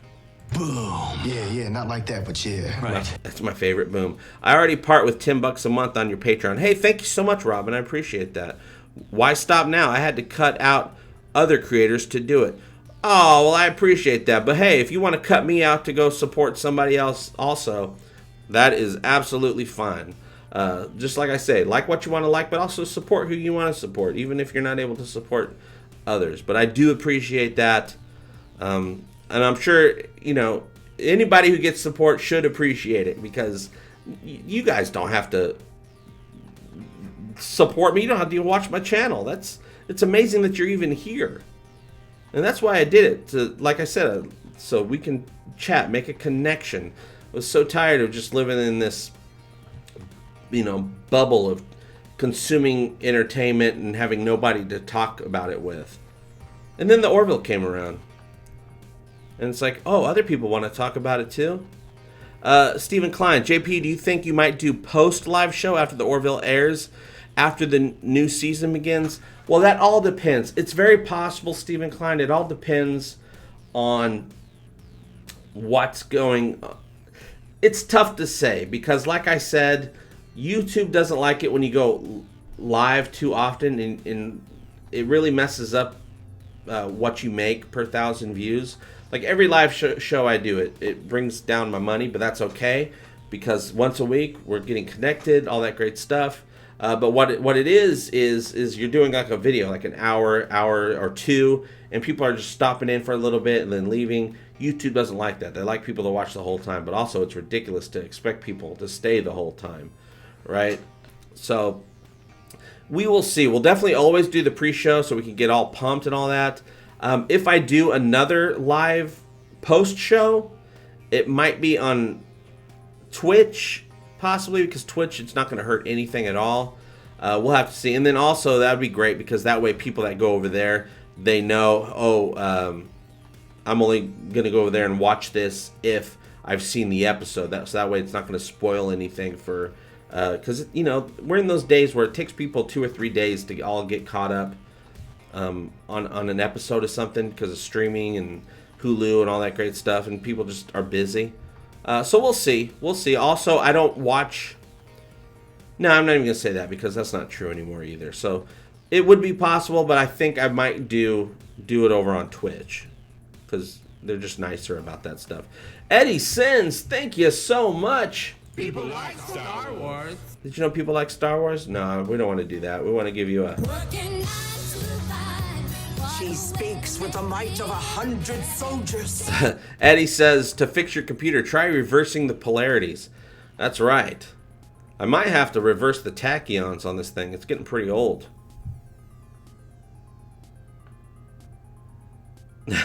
Eccleston's Angel says, Stan Lee, YouTube. Oh yeah, Stan Lee. YouTube takes a cut. That's right, they do. Oh, okay, yes, because Stanley asked, do you get to keep all the Super Chat donations? I get the larger share of the donations. YouTube does take their cut. But just so you guys know, right down there, I do have the Egotastic help jar, which is my PayPal donation pool. If anything that you give to that, I get 100% of it. There is no fees, no anything. So just so you guys know. But the Super Chats also give me brownie points with YouTube. YouTube likes that. So that does help my channel. But if you guys wanted to, if you care about that stuff, there's the help jar down there. And the Patreon jar down there. But also, just hanging out is also payment enough. A lot of, that's payment enough. The fact that you guys even show up to chat is amazing. But those of you that do the Super Chats and the donations, wow. I mean, it blows my mind. It warms my heart. Sometimes I'm like, wow, that's, you guys are so kind. You guys are so kind. You're going to make me Jaloja. I'm going to ruin my best. Stephen Klein says, JP, what song do you want to hear on the Orville next season? Oh, right, because there will be. There will be. They had some amazing songs, right? I guess my favorite song, my song that I want to hear next season is I watch the Orville when it's on my TV. I watch the Orville with Captain Mercer and Kelly. That'd be a good one. Trisexual Tyrannosaurus says, JP, is this your full-time job? Yes, Trisexual Tyrannosaurus. This is my full-time job right now. You guys were kind enough to help me out. I was getting enough views where I was able to stock up enough moolah so I can try doing this full-time for a few months to hopefully build it so that, boom, I'm like, yes, I can definitely do this full-time. So right now I'm in limbo where I'm doing okay. YouTube hasn't been that nice for the last month, but that's okay. It goes up and down. I'm just going to keep plugging away, keep trying to figure out better ways to do this. I got lots of ideas, but now I got to stop worrying about those ideas while I try to figure out what's wrong with my computer. Joe Nerf Herder. Took me a minute, but I got it, Joe. Joe Nerf Herder, which that definitely deserves a... People like Star Wars. Hashtag Orville renewed. Hashtag hugging the donkey right now. Yes, masturbation. Darth Bader is what we're going to call you, Joe. Joe Nerve Herder. Joseph Jones, thank you very much. Oh, this is gonna be fun. This is gonna be a new fun thing. Wait a minute. Didn't realize YouTube Premium gets a free super chat. Oh, what's that about? If you have YouTube Premium, you get to do a free super chat? I'm going to look into that. I'm definitely going to look into that. Now on Twitch, because Twitch is owned by Amazon, lots of you guys stop by and throw me, if you have Prime with Amazon, everybody gets a free, basically like a super chat, a free $5 donation that you can give to any channel that you want. You get one a month for free. It costs you nothing. And you can give that to any channel on Twitch that you want. You get one every month, and it absolutely costs you nothing. Amazon pays for it. So if they're doing something like that, YouTube is, that's pretty awesome. Because I think that's a really cool thing that Amazon does for Twitch. Eccleston's Angel. I wish to bring you erotic pleasure. Let us experience this sexual event. JP, your channel is better than Zoloft. Zoloft is a medication, right? I think that sounds like a medication, but also it sounds like a science fiction word. All hell Zorp. Laura Woodmansey. Hey Laura, how you been? It's been a while. Show no mercy. We fight for the glory of Avis. Also sending my YouTube Premium to you. Many thanks. Oh wow, that's cool. Also, how's YouTube Premium doing for you? I did the trial for it, but I just didn't have time. Unfortunately, I don't have a television that has any. I have Fire TV. It doesn't have the YouTube Prime app, so you can't watch any of your YouTube Prime on the television, which is how I prefer to watch YouTube Prime content instead of on my computer. But it seemed really great. It seemed like the interface was really awesome. I just wish I had the ability to have it on my television, because that'd be kind of the point, right? P. Redmond says, Season 3, is it true? Not only is it true, P. Redmond, it is officially Shirley and for true. And don't call me Shirley. And yes, it is true. We definitely have Season 3, as it was officially announced a little over an hour ago. I'm doing time in my head without thinking about it. Sometime over an hour ago, it was announced by the Orville, announced by not just Entertainment Weekly, but Variety, Deadline, whatever, multiple websites all across the board. It's on Twitter. It's on everywhere. Hashtag Orville renewed. And that's the hashtag that we're using going forward. We're going to get it trending. It's probably trending right now.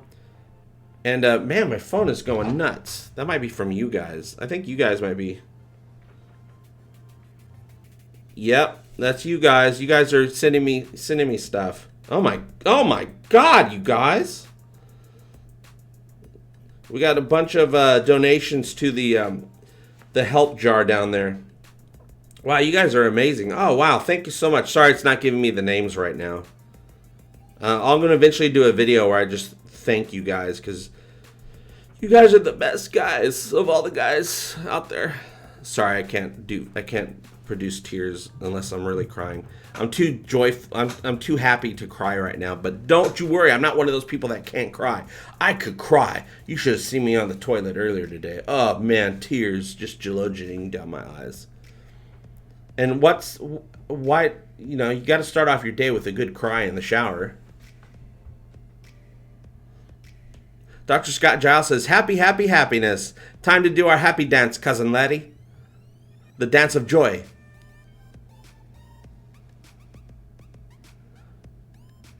Leo Trong says, why are we surprised Orville is getting renewed? The best so far. It really is. And, we all pretty much in our hearts of hearts said, why wouldn't they renew this show? It's so amazing. But we also know there's the business side of things. And the business side of things and the awesomeness side of things doesn't always meld together. They don't always work together, and things get canceled. Firefly, Fox, stuff like that. So we just didn't know. We also didn't know if Seth's renegotiation contract, because his contract is up this June with Fox. We didn't know if that was gonna put a wrench into the works.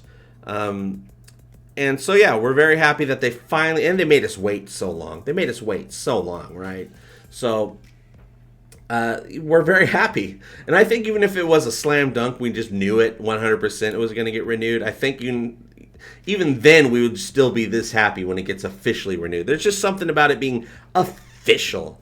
It's officially going to happen. It's not something we have to guess at. We have to wonder at. We have to hope at. We have to, pray to Avis for. Avis has been kind today. And we're getting more Orville. We're getting more Orville. Patrick Daxbach. I'm sorry. I'm sure I messed that up. We're going to try this. Patrick Daxbach. I'm sorry, man. I'm so sorry, Patrick.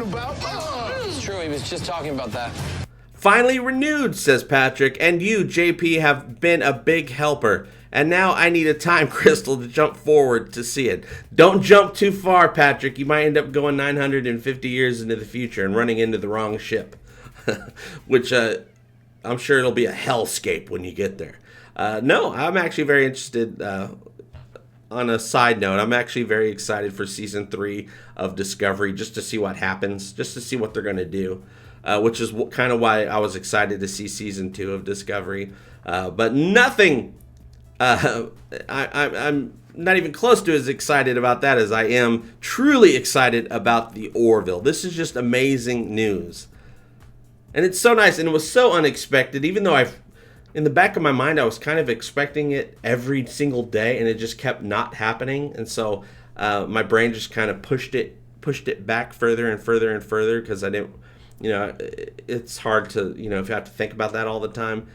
Because the Orville Season 3 renewal even means that much more, well, not more to me, but it means something to me on a different level, because it's part of my livelihood. So I was very excited. But I wasn't too worried, because I knew you guys are so awesome that a lot of you are going to come along and talk about other things with me, even though we're always going to talk about the Orville, whether it's on the air or not. Stephen Klein says, JP, do you think that Disney will have a hands-off approach to the Orville? Well, the rumor goes, Stephen, this rumor came out from somebody who's supposed to be in the know a week or two ago, that one of the holdups is with Seth's contract coming up. He wanted to make sure that part of his contract was that Disney would be hands-off with the Orville. I mean, that's just a rumor. I don't have the official news on that. Information on that. We'll probably never get the information on that. And but that was part of it, that he wanted to make sure the Orville was set up so that they can make it the way that they want to make it. Patrick, thank you so much again, Patrick. Wow, it's so amazing. Love is the fish hook that hooks the fish. Patrick Daxbook says, if I end up 900 years in the future, I will dedicate my life to ensure that Discovery is boarded, destroyed, and its personnel tortured and burned. You don't have to torture and burn them, but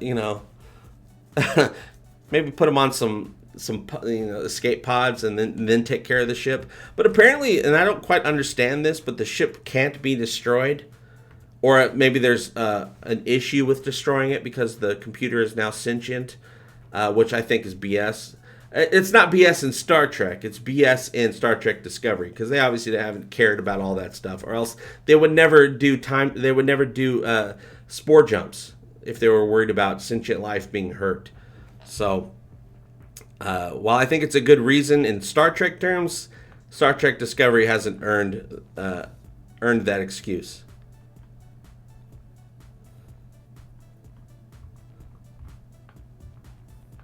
HX Tube says, the Avis will keep Disney away.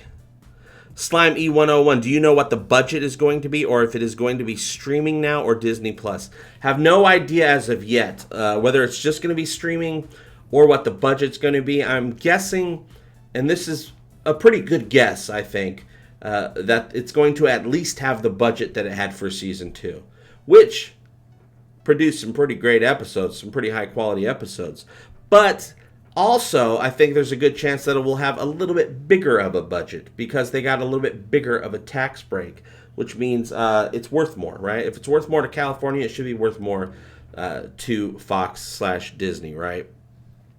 As far as streaming goes, I'm guessing it's going to be live. I think I think it's going to continue to be a live show. That's what's worked for it.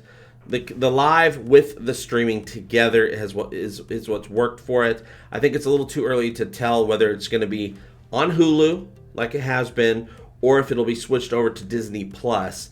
But also keep in mind, Hulu is owned, 2/3 of Hulu is owned by Disney. So they might just keep it exactly the same way that it is, because that setup is working well, but also Disney wins out either way. So we'll have to see. With or without the Orville, though, and this isn't like a plug for Disney. I'm more a fan of Disneyland than I like Disney, but I'm not like a proponent of Disney. I'm not like a Disney warrior. I'm a Disneyland warrior, California Disney warrior. I don't know. I don't even know what I was talking about, but I don't think Disney's going to put it on Disney Plus. Oh, I know what I was going to say. Whether Orville's on there or not, I'm probably going to get Disney Plus. It looks like they're going to have a lot of great content on there that I'd be interested in. Trisexual Tyrannosaurus. Could Disney ever buy you out, JP? Oh, yeah. Oh, yeah. They can buy me out for hardly any money down. But I'll be a double agent, working from the inside to make change, Hydra style. Eccleston's Angel says, Disney has become a monster, JP. Oh, yeah, and actually, they have some shady tactics. All these companies do for the most part, especially the big companies like that. They own everything now. They're probably listening right now, and I'm not even talking about through the interwebs. They probably got this place bugged. Yeah. But like I said in my last video, yeah, Disney is shady, just like all the companies are shady. But at least Disney will allow you to have a really good time while they're taking your money. And I think that's the best we could hope for in this day and age. But yeah, I totally see what you're talking about. Michael Sullivan says, hey, JP, thanks for keeping the fun rolling while we waited for today. Right, and we didn't even know we were waiting for it today. I had no idea there would have been an announcement today. No idea. I hadn't even been able to really fully look into the announcement. I don't even know how much information is out there yet. Just because as soon as I heard that it was officially official, I got it all together so we could do this stream and talk about it. It's Good says, would you work 9 to 5 for Disney, JP? I don't know. Let's ask Dolly. She speaks with the might of 100 soldiers.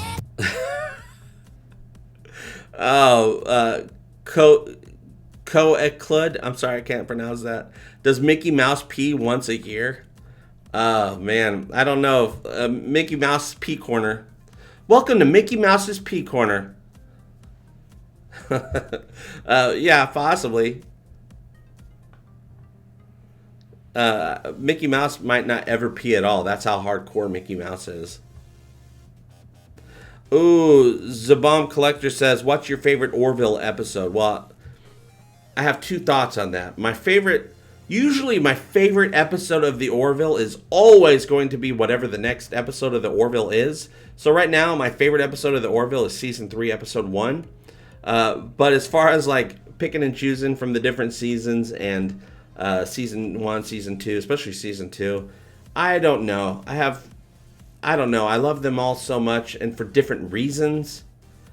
I can make a case for at least half of the episodes being my favorite episode. Happy Refrain was amazing. Identity Part 1 and 2 was amazing. I love the finale episodes. Also, just the season 2 opener, the premiere was awesome. Home. Alara going home. That was a beautiful episode, but also the storyline of what was going on in SLEW at the beach house with the Star Trek doctors, Billingsley and Picardo. That whole storyline was great. Even if you took away Alara, going home and the beautiful send-off that they gave her, that was an amazing story. It had that twist. You thought you were just watching some nice little beach house thing, Jersey Shore, and then all of a sudden, boom, twist, got dark. John Billingsley went nuts. Oh yeah, I'd like some soup. Why don't you serve it to me with your hand? What? it was instantly went crazy. I was like, what's going on? Now that's how you do darkness. Unlike, with Giorgio. Giorgio is supposed to be someone that we care about now for some reason, yet when the bad guy is dying, she's laughing and teeing like a little child. I'm like, that's not Star Trek. You shouldn't laugh at the person you're killing. That's going crazy. Slime E101 says, watch out for copyright, JP. Oh, I'm always watching out for copyright. Leo Trong says, JP for president. Well, I would never want to be president of the United States, but I wouldn't mind being president of the Planetary Union. Assuming they have a president. That's part of the world that wasn't built yet. We saw in season 2 in Sanctuary, we saw how they kind of get stuff done when it comes to the union, having new members and stuff. They have the council, which is great. But there's got to be somebody that's in charge, right? There's got to be a Planetary Union president or leader. So I'm very interested to see in season 3. I think they're going to let us know a little bit more about how that works in season 3. I think there's going to be a lot more world building going on. What? Melvin Stauffer, thank you so much. You're going to get a good one if I can find it. You ready for this one? All I got to do is find it, and I'm having a hard time doing that, but Melvin is the best. It's Melvin. Thanks for everything, JP says Melvin to me. I love you so much. You're the best. Thank you very much, Melvin. Patrick, thank you again. I really appreciate that. Let's give you well, let's see here. I'm losing all my buttons here. I'm going to make a promise to you, Patrick. I can promise you that if anyone comes at you or tries to take you down, I'm going to mess them up first. That's right. Just got a note from the future. The Orville will have had 15 seasons, etc. Every guy has to Jaloja and wireless telecommunication facility goes on. Wireless telecommunications facility? What the facility? Thank you very much, Patrick. Again, it's very much appreciated. Whoa, Jassy Eichhorn, thank you so much. Oh, this is gonna be fun. This is gonna be a new fun thing. You guys are amazing. Also, that's a really cool name, Jassy. Or is it Jazzy or Jassy? Either way, they're both cool names. All right, Rob Crawford, we'll see you later. Mo Ponsu says, Shatner and Delancey in MLP is hilarious. MLP? Are you down with MLP? Yeah, you know me. Oh, I forgot to do that. Yeah, I do plan on doing more sound effects. Trisexual Tyrannosaurus. Trisexual says, Gordon's leg from your song should be on your soundboard. Where's Gordon's leg? Oh, I forgot all about that song. That's a great idea. Thank you very much. I didn't even think of that.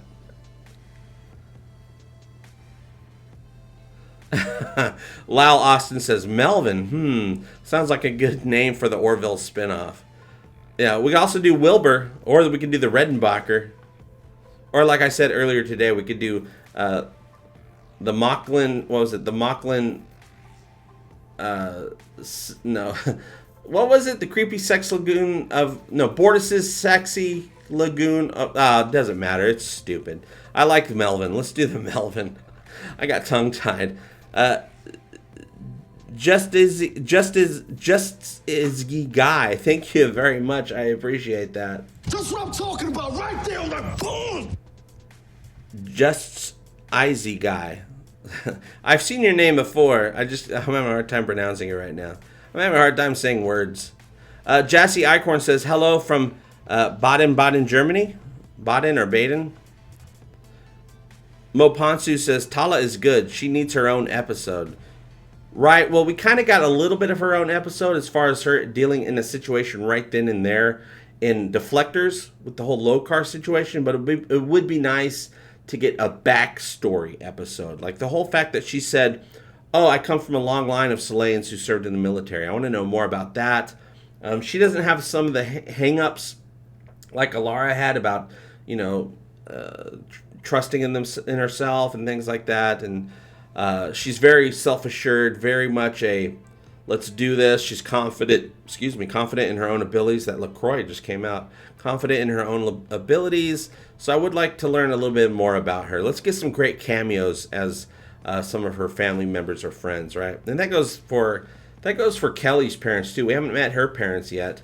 We met Ed's parents in episode 2 of season 1, Command Performance, but we really need an update. Jeffrey Tambor, and I can't remember the other lady's name. We would like to see the real versions of them, not just the holographic Trickacies version of them. Oh, Rob Crawford says, wait, JP, I'm not going anywhere, am I? Yeah, I'm going to wish you into the cornfield. You're a bad man, a very bad man. No, Rob, I thought you said I'm out, and I thought you were leaving. I just wanted to make sure you knew that we would miss you. But you're here, that's even better. Atomic646 says, Tala sounds like a smoker. I ain't gonna lie, I kind of see what you're talking about. There's just a little bit of a raspy voice. But I follow Jessica Zor on Instagram, and she posts every day, a couple times a day or something. And I've never seen her smoke, do anything like that. I don't know. But doesn't mean it's not true. Or maybe she's a singer. Maybe she sings a lot. You never know. Dan Vasquez, thank you very much. Hobo clowns are the most dangerous because they're hungry. Seth needs to send you a captain's jacket. Captain JP, I'm on board. I wouldn't mind an admiral's jacket. You don't see a lot of admirals out there. The new admirals, Dan, their new uniforms, the regular uniforms is the same, but the badge and the epaulets, they got this cool like gold and silver look now. They used to have kind of a gold and purple in season 1. Now they got this gold and silver. It looks pretty sweet. In fact, I'm using my mirror. So I have this little rubber badge here that I got. But now on the Fox store, they do have the metal badges, but they only have engineering and science right now. It was the con exclusive metal badges that you can get. But I do know you can find the metal badges on other websites somewhere. But if you guys want a metal badge or a science badge, or I think it's a medical badge that's metal, the Fox store, the Orville, has it. Today's episode of Talking the Orville is brought to you by Fox.com/store. Oh, Armin Shimmerman would be amazing, Moponsu. That's somebody they really need to get, right? Trisexual Tyrannosaurus says, JP should get a cameo. Maybe. That'd be nice. I'd totally do it. I'd buy a plane ticket to go out there. I know exactly where they're located. I used to work right there, 1 block away at the Century City Mall. I know exactly where they're at, which is why a lot of episodes I see certain buildings that they sci-fi up, and I'm like, I know where that building is. I know where that building is. You can't fool me with your sci-fi trickacies. Ape says Armin Shimmerman should ironically play a space communist. The Melbourne lad says, oh good, not that I minded as I have Netflix anyways to watch it when they picked it up. They must be talking about Discovery or something like that. Coeclud says, hi from South Sea, UK, by the way. South Sea, UK. I don't know what South Sea is. Is that part of the South Sea? Is that near Wales?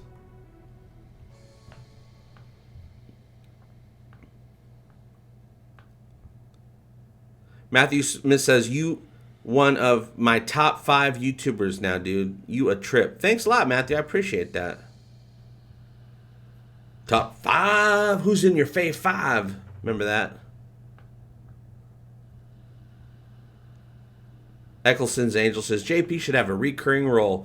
Now, if I had a recurring role on the show, I'd have to sign the non-disclosure agreement and not be able to talk about the Orville anymore. I don't know if it'd be worth it. I want to talk about the Orville.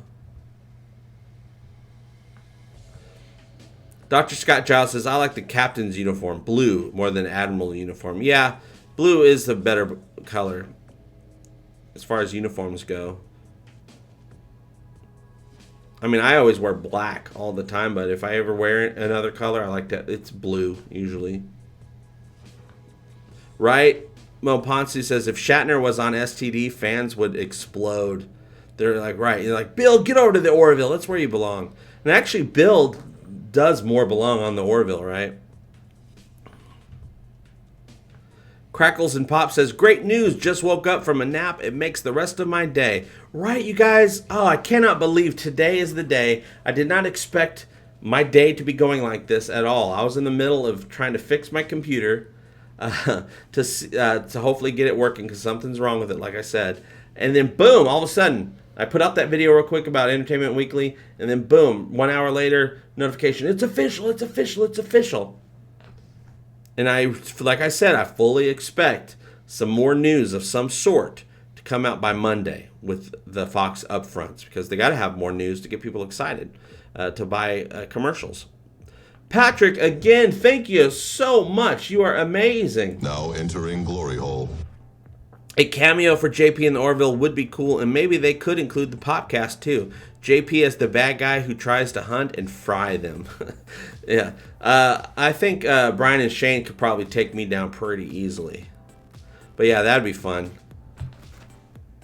They're a lot closer than I am. Actually, Shane lives in my hometown. So next time I go to visit my hometown, I'm gonna be meeting Shane in person. Bob Gaussman says, "Hey JP, great news! It is season 3 of the Orville, you guys. It's amazing. Let's turn off the background music. Season 3 of the Orville. It's so exciting to us. We are the fans of the greatest show, a utopian future, just like Gene Roddenberry used to do. It's amazing, you guys. It's exciting because it's like I said, it's the Orville renewal season 3. It's the Talking the Orville renewal season 3.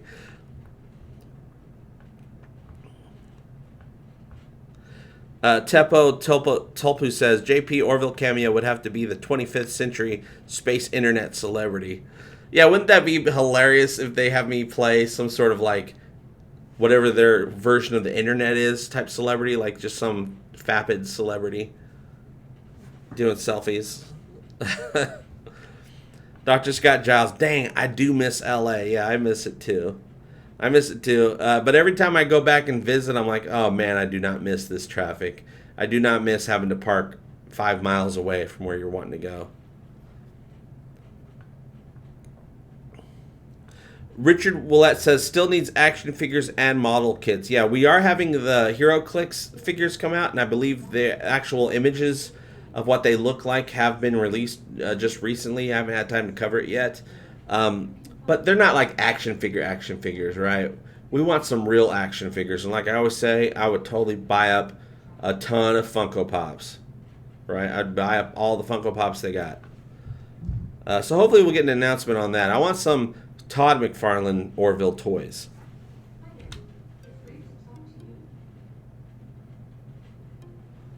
My Alexa's in there just talking to herself. That's weird.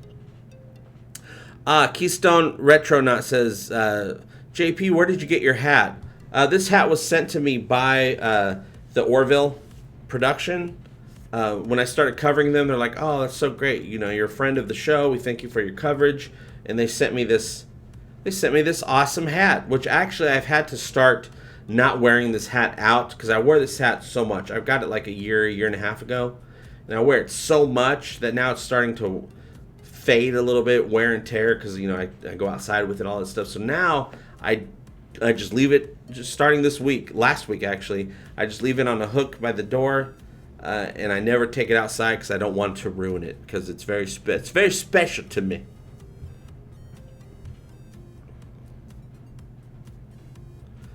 Species 1571, is this the moment? Is it really happening?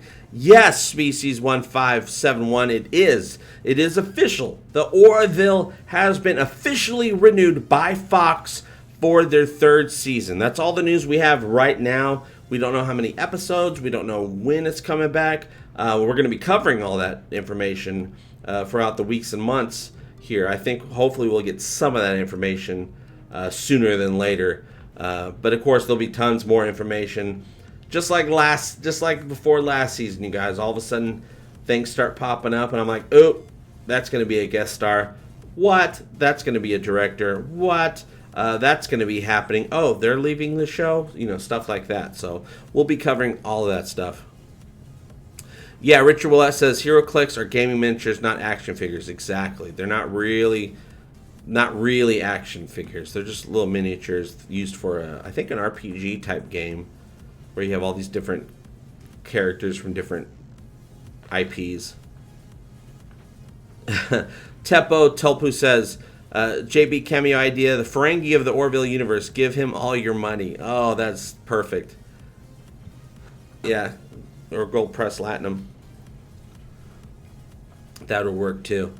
Yeah, absolutely. And like I said, if I ever did get a cameo, it would be awesome to be an alien, to be in crazy makeup. I always wanted to do some of that crazy makeup that they do on that show.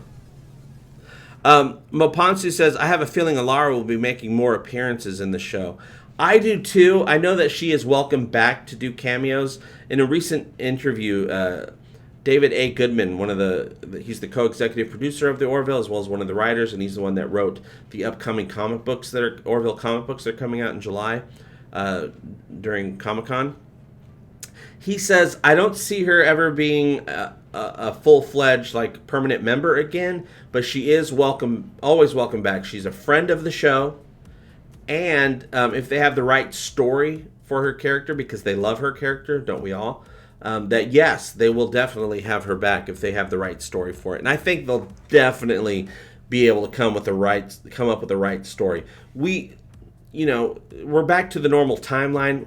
We staved off the Kalon in the battle for Earth in Identity, but now we have to deal with the alliances, and we're actually going to war. It's going to be a wartime next season, right? So we got to pull in everybody. So we're going to need a little bit of help from everybody. So I don't see why we wouldn't pull in Alara's help for something. She's going to have some part of it because she has training. She has the drive. She wants to help. So I have no doubt that we'll see her at some point. We're going to need her help. Patrick, thank you again so much. Okay, I quit. I quit right now. I cannot work here anymore. JP is a Harry Mudd parody cameo in the Orville. Or the guy who sells fluffy, self-replicating space animals, who this time eats chocolate to replicate. That would be hilarious, and I would totally do it. Whatever they want to do, I just hope I get to be an alien. If I ever get to be on the show at all. Which is, it's just a fun fantasy. It could happen, I guess. Any of us could be on the show. You never know. You never know what might happen to any of us, right? It would be an honor, but also, as long as they just put out new episodes and let me talk about it and watch the new episodes, because I love the show so much, it makes me feel good when I watch it. That's also pretty dang good. That's a good thing to look forward to. Ilko DeBoer says Robert Picardo will be in for a new appearance as well. I would hope so. See, my hope even more so than Alara, even though I love Alara. I'm like, oh man, if we lose Alara, that means we lose Robert Picardo. But then I'm like, no, we don't have to. He is a specialist at something smart-brained, right?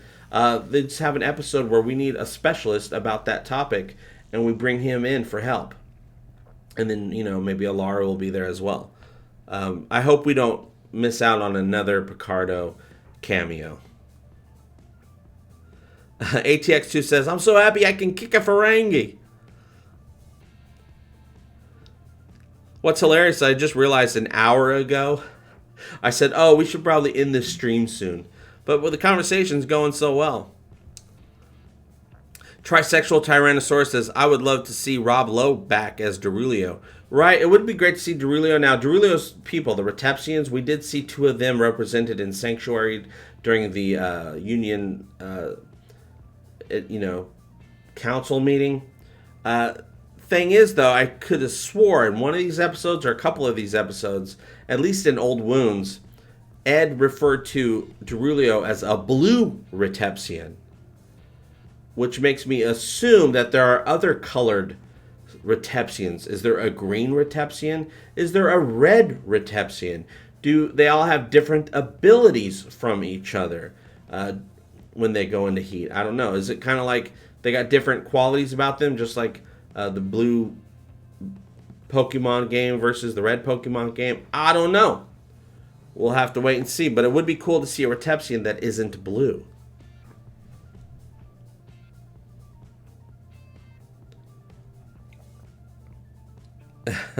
Eric Him Azell says, JP, if you get on the show, maybe you could be the personification of the Orville.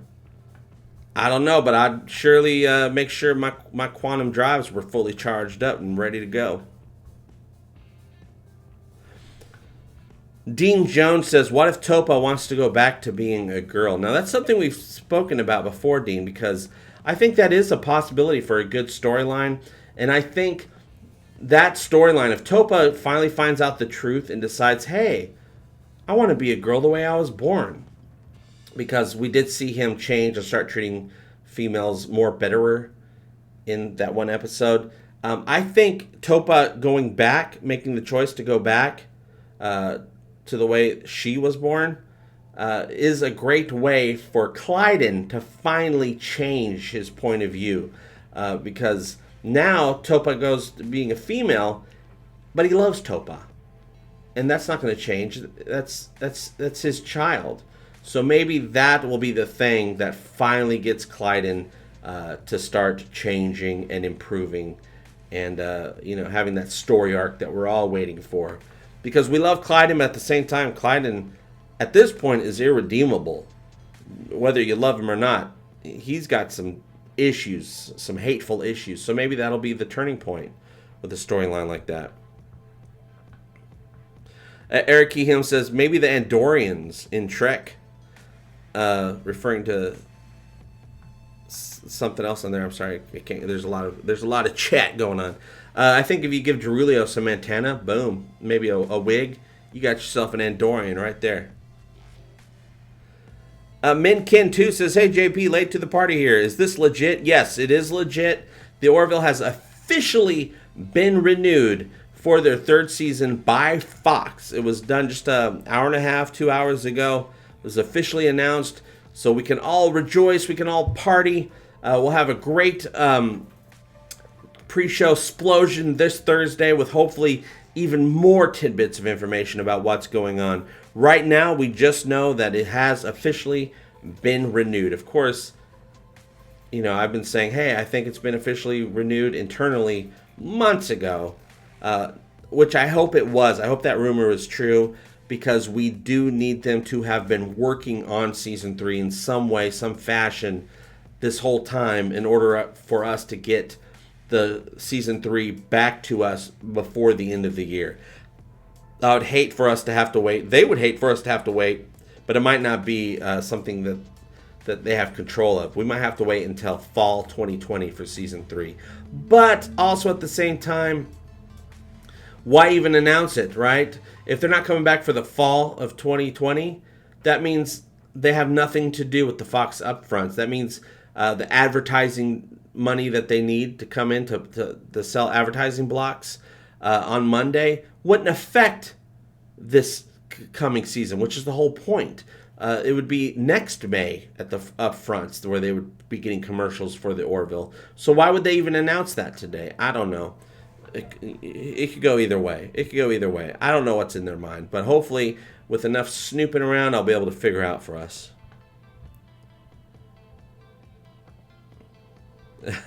ATX Tube says, happy, joy, joy. Happy, joy, joy. Good old Ren and Stimpy reference. Yes, Ensign Ricky, Clyden was born a female, and then changed at birth, of course. That's how they do it on Mockless.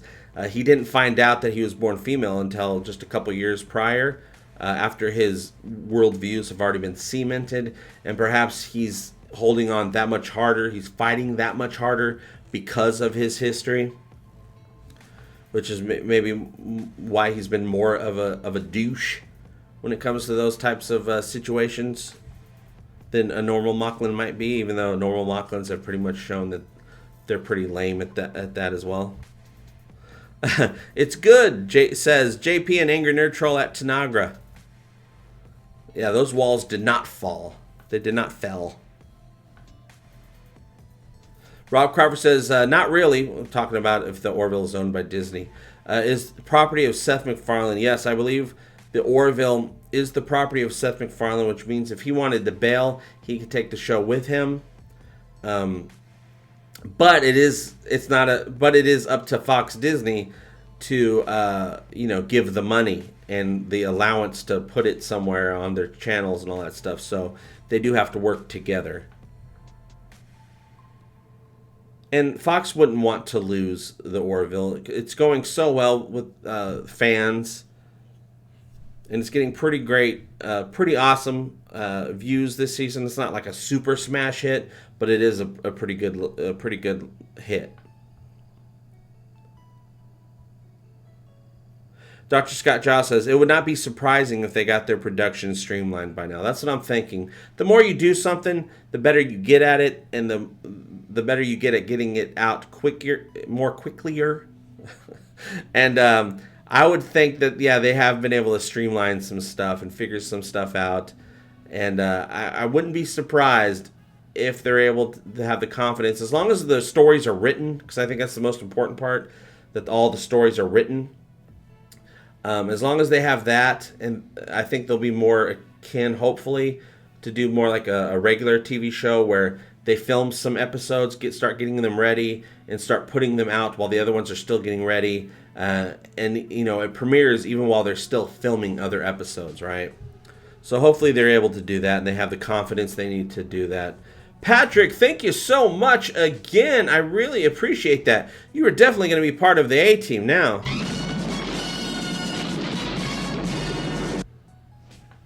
Thank you so much, Patrick. Patrick says, I read that the Orville had been internally renewed for a third season last year. I read that as well. And that it will air later this year. 100,000 subscribers for you, JP. Oh, yeah, bring on the subscribers. I definitely need them. That's for sure.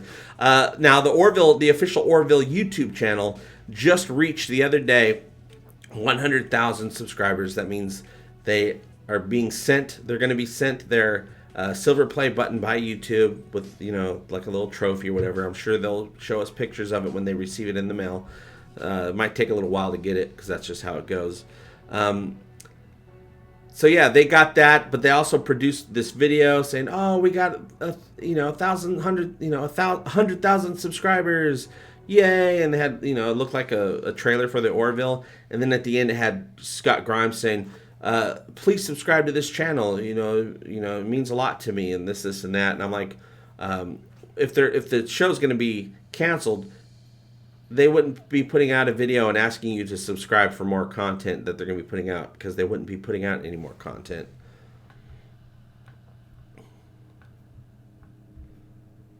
But yeah, this whole time, for months and months and months, we've seen lots of signs that shoved us towards the direction of knowing that the show is probably going to get renewed. And even if it didn't get renewed by Fox, though I always felt it would, it's going to be picked up somewhere else. But we don't have to worry about that. It is renewed for Season 3. We are getting it, you guys.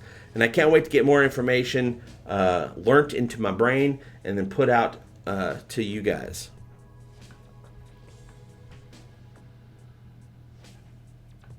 Oh, Stephen Klein, that's a good question. Stephen Klein says, JP, do you think with the renewal done, do you think we'll get Season 1 and 2 on Blu-ray? First off, it's strange, it's suspect that we didn't even get Season 1 on Blu-ray. We got it on DVD, and the special features weren't that special. They were all obtainable. You could see all that stuff on their YouTube channel. I think it was weird. I think it had something to do with trying to get people to go to streaming, to make sure people were watching it on streaming, because it's going to help boost the numbers, all that stuff. But now, maybe they have the confidence now. Maybe all the shenanigans are over, where we'll finally get the official Blu-ray. I can't tell you for sure, though. That's not my area of expertise, because that's up to them. But I would think they would have to put it out on Blu-ray. What's up with that? It's a collector's item. Monies! You got to get the monies. Put some real special features on there. They put out their first gag reel a week or two ago, which is something you would usually find on a DVD or a Blu-ray, a special feature. So the fact that they're starting to do that stuff, I would think, yes, we will eventually get the Blu-ray. I just couldn't tell you when. I mean, if they're going to do it like you're supposed to do it, it would be out before the right before the holiday seasons, right? Stocking stuffers. Got to get your stuffing stocked. No, your stocking stuffed. One of those things. It works both ways. What? Trek Source says at JP, hashtag the Orville has been on number one trending for almost 3 hours now. Awesome. That is so cool. I knew they would, because after every new episode of the Orville airs, they're trending on Twitter for a little while. The next day on Twitter, on the tweeters. So I knew with the news like that today, because also the anticipation that we've all been feeling has been getting real bottled up, right? We're just like, we're on pins and needles, like, come on, almost to the point where we're angry. It's like, why are they taking so long? So yeah, and if we just keep getting, if we just keep posting with not only the hashtag the Orville, but hashtag Orville renewed, we'll get that trending as well. It's all good stuff, you guys. Trisexual Tyrannosaurus says the gag reel was great. It really was. If you guys haven't seen the gag reel, it is really awesome. What I would like though is I'd like more. They had quick little cuts. I want longer, full length. Reshoots, gags, or, them breaking up, stuff like that. Because I do have an idea, a really fun idea for a comedy sketch for the Orville. If I had some really good gag reel stuff going on where they actually end up looking at the camera, things like that, I have a really great idea. Also, I'm going to be putting out a video. I'm going to take all the footage from the gag reel and I'm going to put it next to the actual scene it comes from, so you can see what scene, what episode, what was supposed to happen, and then you see the gag reel version of it. So that'll be a fun video to put together. I don't know exactly when I'll have it done. I'm still just trying to figure out how to put out content people are going to watch. Gobi Thoth. Hey, what's up, Gobi Thoth? The first Orville convention can't be far off now. I think you are totally right. They've been building this world. Orville cosplayers are starting to take over Star Trek conventions. If you go to a Star Trek convention, you are going to see a ton of people dressed up as an Orville cosplay. It's great. It's building up and up and up. And as they keep building up the world of the Orville, which they're totally been doing a great job at, you're going to see more and more people show up, and then eventually it's going to be the cons, and we'll be having the guest stars, and we might be the ones that put it on.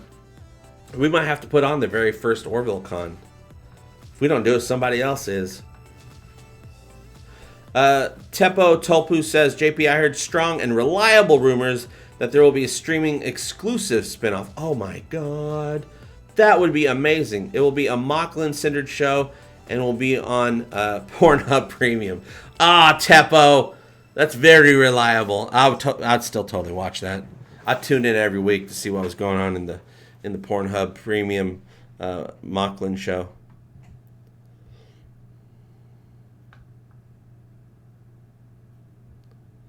Oh, nice. Trek Source updates us here. Hashtag Orville renewed has been on number 4 trending in the USA. Nice.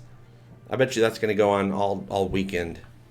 Because also, once we're done with the stream, I'm going off on the internet and hashtag Orville renewed.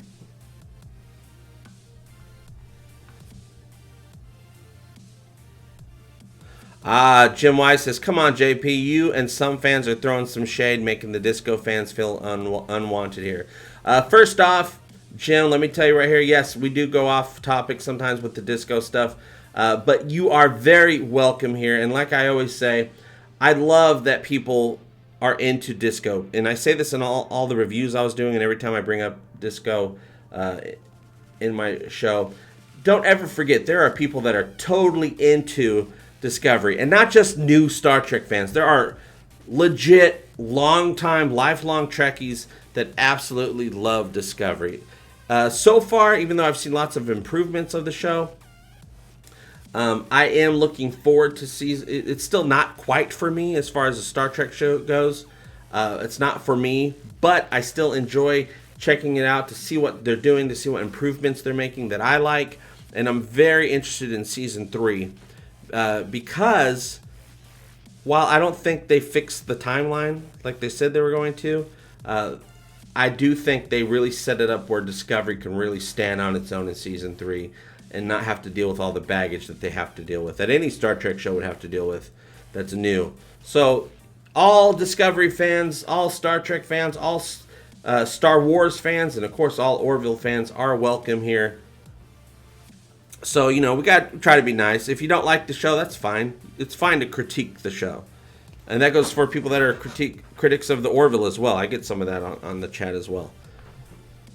You all are welcome here. Just try to keep it civil. Mark Lawrence, thank you so much. Jaloja, which means... Jaloja, here's something to keep you going until Season 3. Thank you so much, Mark Lawrence. I really, really do appreciate that. It means the world to me. It's going to keep the lights on. It's going to keep the blue and the pink lights on. Now, and eventually, I have everything now, but like I said, I'm having computer problems. My goal is to eventually have this, use my real fancy camera for these streams.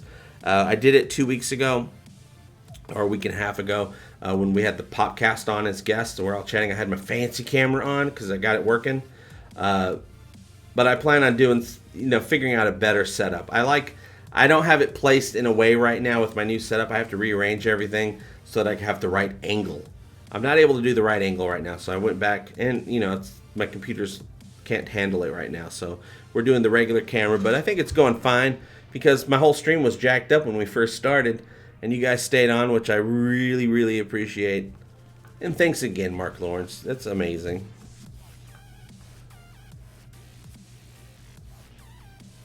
Trisexual Tyrannosaurus says, JP, do you know when the Orville guys will be at a Comic-Con? Well, I guarantee you they're going to be at Comic-Con this year. I don't know what day, what time, who exactly is going to be there, but everybody was there last year over the summer, and that's when they released the, I believe that's when they released the Season 2 trailer. But of course, we'll be covering all of that. Any information I get, and I'll be keeping an eye out for all that information, I guarantee you almost the entire cast, most of the main cast will be at Comic-Con this upcoming year. Also, I'm sure because the Orville comic book is being released, the first issue is being released at the same time as Comic-Con, I bet you they're going to have a whole to-do at Comic-Con just about the Orville comic book.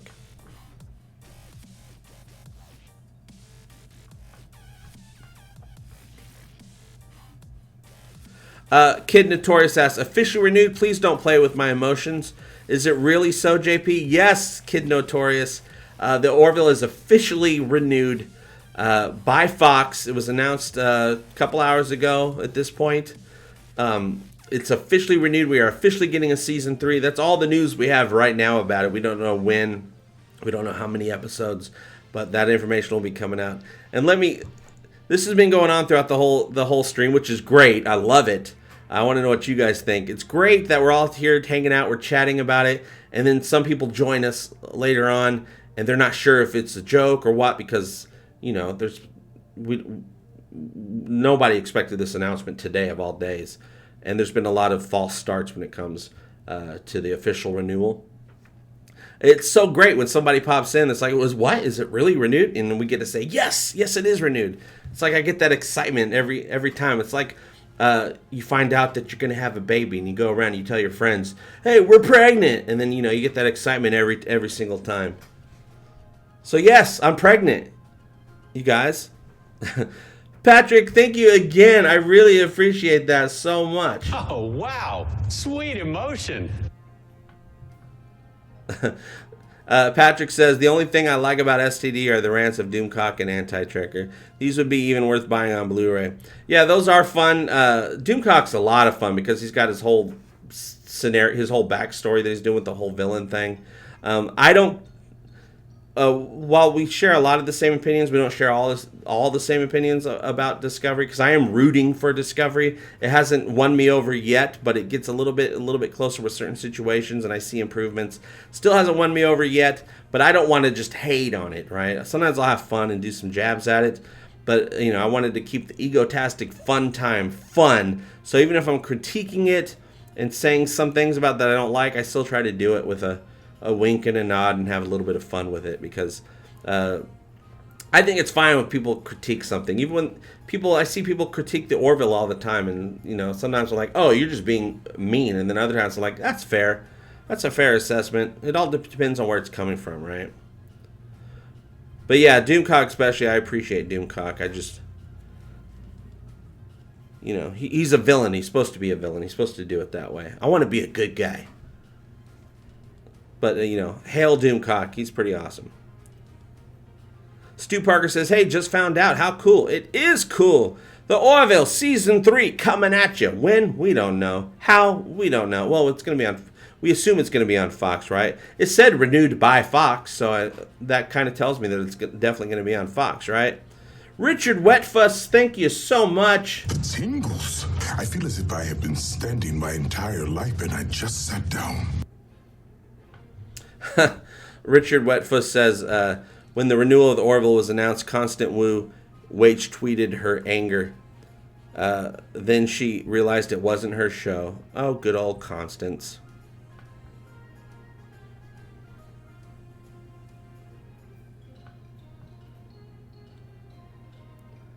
Jerry Berglund says, STD is actually good sci-fi, but it's not a good Star Trek show. Yeah, I don't think it's a good Star Trek show, at least not to me. At all. Well, to a lot of people, it's not a good Star Trek show. I could see where people would like it otherwise. Also, though, as far as stories goes, I haven't been impressed with the stories, but every once in a while I am. Of course, we all love Anson Mount as Captain Pike. I think we all pretty much agree that no matter what you think about Discovery, Captain Pike has been pretty awesome. Even though to a lot of us they haven't treated him well. He doesn't get to be the captain as much as he should. He doesn't get to be in charge. Most of his ideas are shot down, but he's been great. He came over from Star Trek, it feels like. The moment he showed up in Season 2, Episode 1, I was like, oh, he came over from Star Trek to visit Discovery. But hey, what you gonna do? Dan Vasquez says, yo, JP, I liked Andromeda, even though it somewhat sucked. It was great and brave idea from the heart of the Roddenberry, wish it could be better done. Yeah, you never know. Maybe they will. Maybe they'll redo it. Oh, Inkwell, that's a great question for everybody here. Hey, JP, everyone, what's everyone's wishes for Season 3? Personally, I'll say I hope they just keep doing what they're doing. They seem to know what they should be doing, and they do it, and they surprise us. Even when they do something where I'm like, oh, I think we've kind of seen this story before, and then they put a little twist on it. You're like, oh, that's cool, that's different. I'll even predict some things that come true, but they still do it in ways that I didn't expect. So I just hope they keep doing what they're doing. More of the same, which I think will be just, they'll keep improving on the show. So them doing things the same still means they'll be doing bigger, better, and more awesomer. But what do you guys think?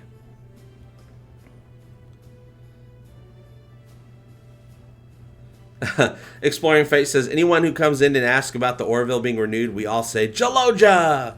Alright, and I got it all queued up. We'll do that. If I see it, because the chat's going crazy. This is the longest stream I've ever done. My goal is always do an hour. We always end up doing an hour and a half, almost 2 hours. This is going on forever. In a good way. Forever and ever. Dakota Clark says, bring back Halston Sage. Yeah, I think we'll definitely see Halston Sage at least once or twice in Season 3. She'll come in for a storyline. Come play with Tala. They can kick some butt together. It would be. I'm still waiting. Not just with Alara, but also with Tala. We never really got to see them really kick butt. We've seen them open up jars of pickles. Some bend candle abras, stuff like that. But I really like to see them tear up some Kalon. And if they did it together, back to back, oh, that would be a very highly rated episode. But I think we could definitely see her again. We need everybody's help against the Kalon. Eccleston's Angel, JP, do you think Claire and Isaac will get back together? I hope so. I hope so too. I don't know what the show's going to do with that, but really I think the way they left it with Claire's talking about forgiveness, that it takes time, but it'll happen, you know. Yes, I think they could definitely get back together. I would like to see that. But really, there's no hurry. There's no hurry. Also, wouldn't it be interesting if Claire actually meets somebody and starts seeing somebody else? What would Isaac do? Would Isaac get robot jealous? That would be a fun episode. And then maybe that'll be the episode that makes them realize, hey, we still want to be together. You know, something like that. That would be very interesting. Yeah, Moponsu says we need more Tala backstory before that. Oh, completely agree. Let's really learn who Tala is, where she comes from. We know she likes to have fun. She likes to dance, which was really nice to see. So hopefully we'll just keep learning more about her, and then bring in Tala for this awesome two-part, or not Tala, bring in Alara for some awesome two-part Selayan whoop-ass cans being opened. Rod Pruitt says, are you as excited about this as Katy Perry's boobs? I'm even more excited. Wow, Rod Pruitt, you have been around the egotastic sphere for a long time, if you know that reference. Back when I used to do I thought it'd be funny to do a comedy series called Katy Perry's Boobs, which actually ended up being a whole to-do. I ended up getting in a fight with, oh God, I know his name. Her ex-husband, like Russell Brand. He shoots me. I get saved by John Mayer. All kinds of great stuff. Had a little song, sitting around with nothing to do. Let's spend some time talking about Katy Perry's boobs. It was just for fun. But no, this is more exciting. This is much more exciting than that.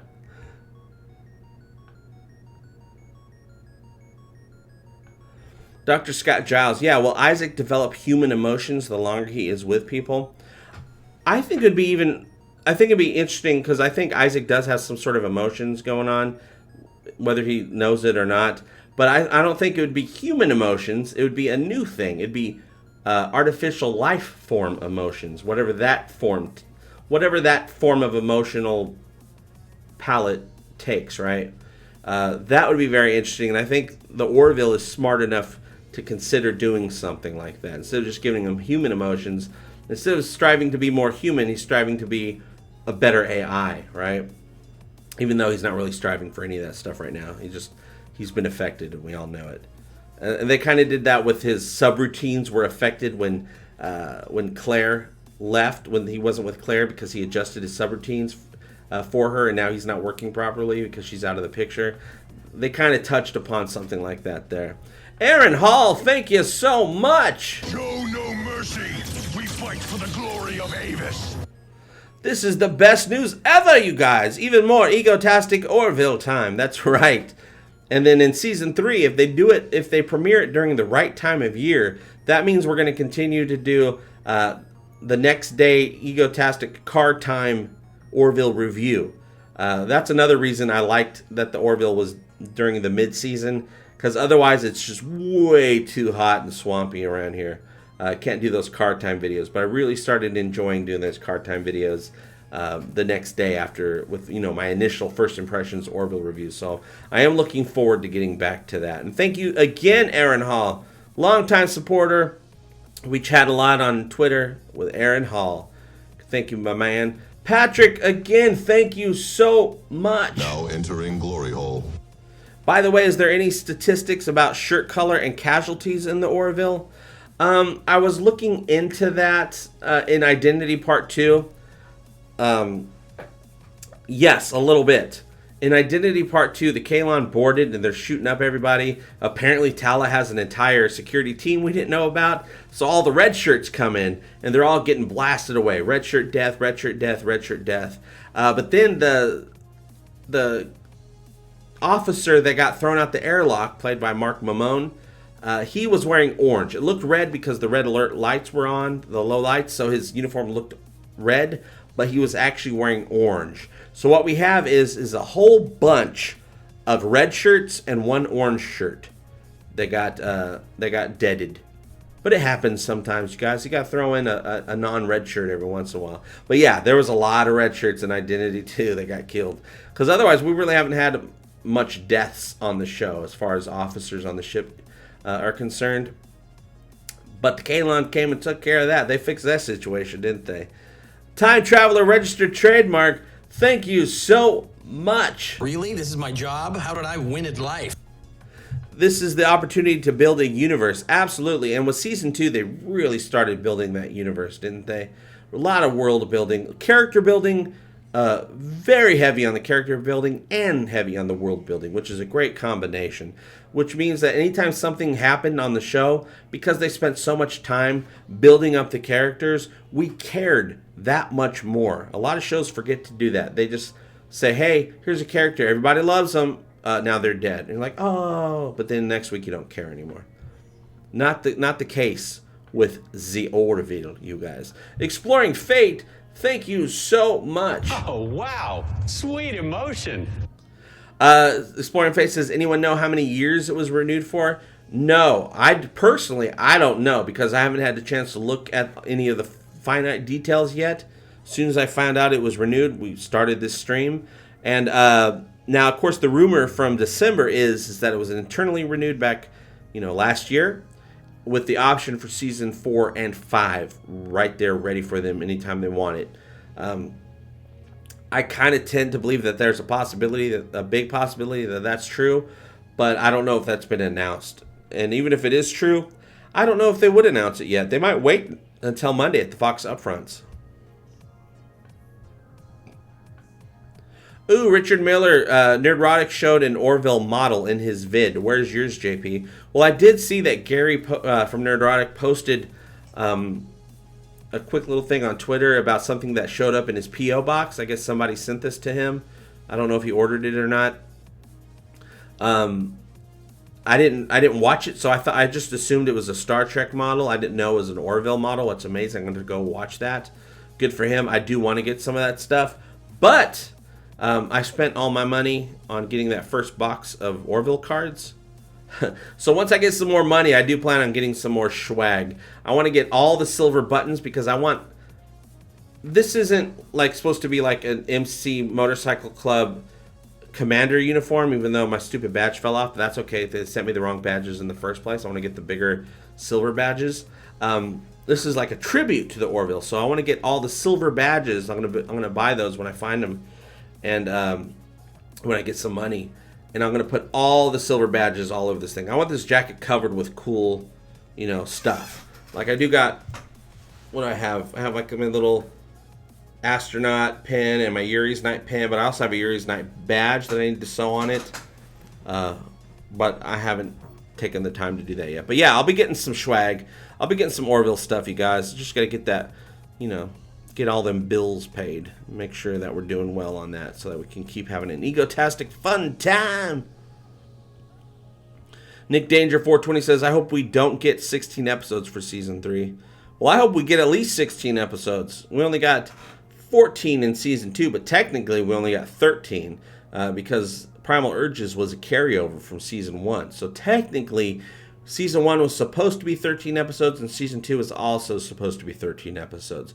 But I am hoping that season 3 will be more than 13 episodes, like legit, all made for season 3 episodes. Richard Wetfuss, thank you so much. Boom, that's what I'm talking about. It's true, he was just talking about that. Silver badges, the crew ones, yeah, they're the engineering, the commander. They look just like the silver metal badges from the show. They were a con exclusive, but apparently you can still find them. I don't think they're quite as shiny and nice as the official ones, but of course that's always going to be the case. The ones on the show are always going to be nicer than what we can buy.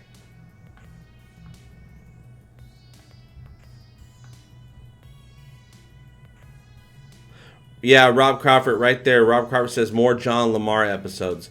Yeah, every character pretty much got an episode dedicated to them in season 2. John did not. So John, I think, is owed at least 2 episodes in season 3, so we can learn more about him now. Of course, John did get a really good episode dedicated to him. 2 episodes dedicated to him, basically, in season 1 with Majority Rule, where he was basically the star of that episode. Well, he was the main focus of that episode.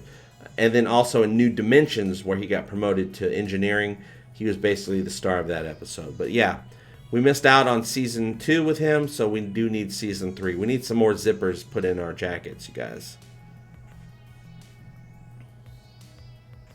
And yes, Eccleston's Angel says John episode and a Yaphet episode.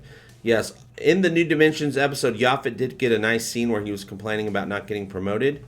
But yeah, we do need more than that from Yaphet. Absolutely agree. How great was it in a happy wasn't it in a Happy Refrain where Norm Macdonald actually played Yaphet in the flesh in the environmental simulator? That was absolutely amazing, absolutely unexpected. It was unexpected that we would see Mark Jackson as Isaac, right?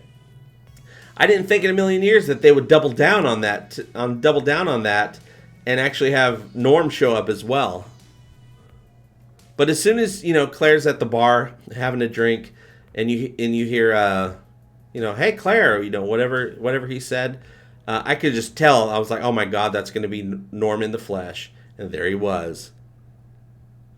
Eric with a K, thank you for bringing this to everyone's attention, not just my attention, because I already knew about this. I feel this in my bones. I know in my heart that this needs to happen. I think this is a great way, the only way to ensure that the Orville is renewed for season 5, 6, 7, 8 is Eric with a K says we need more Ensign Ginny Turco episodes. That is what will do it. That is what will bring this show home. We'll get, at least 12 seasons in a movie, probably a trilogy if Jenny's in there. Thank you very much for speaking to something that's true, dear to my heart, Eric with a K. Thank you so much.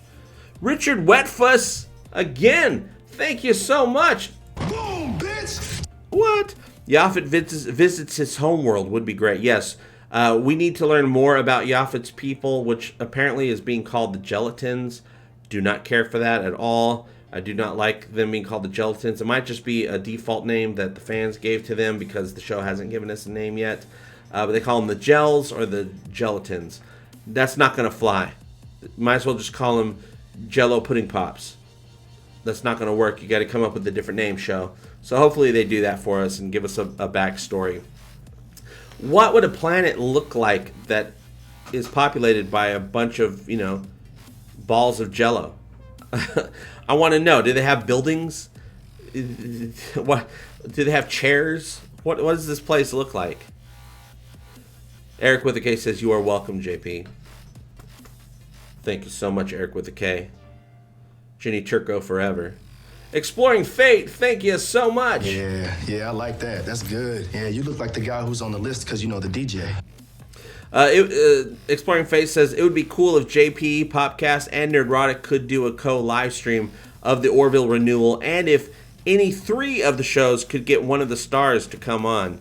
Yeah, I think we all have the possibility of doing that. The cast of the show are very generous with their time.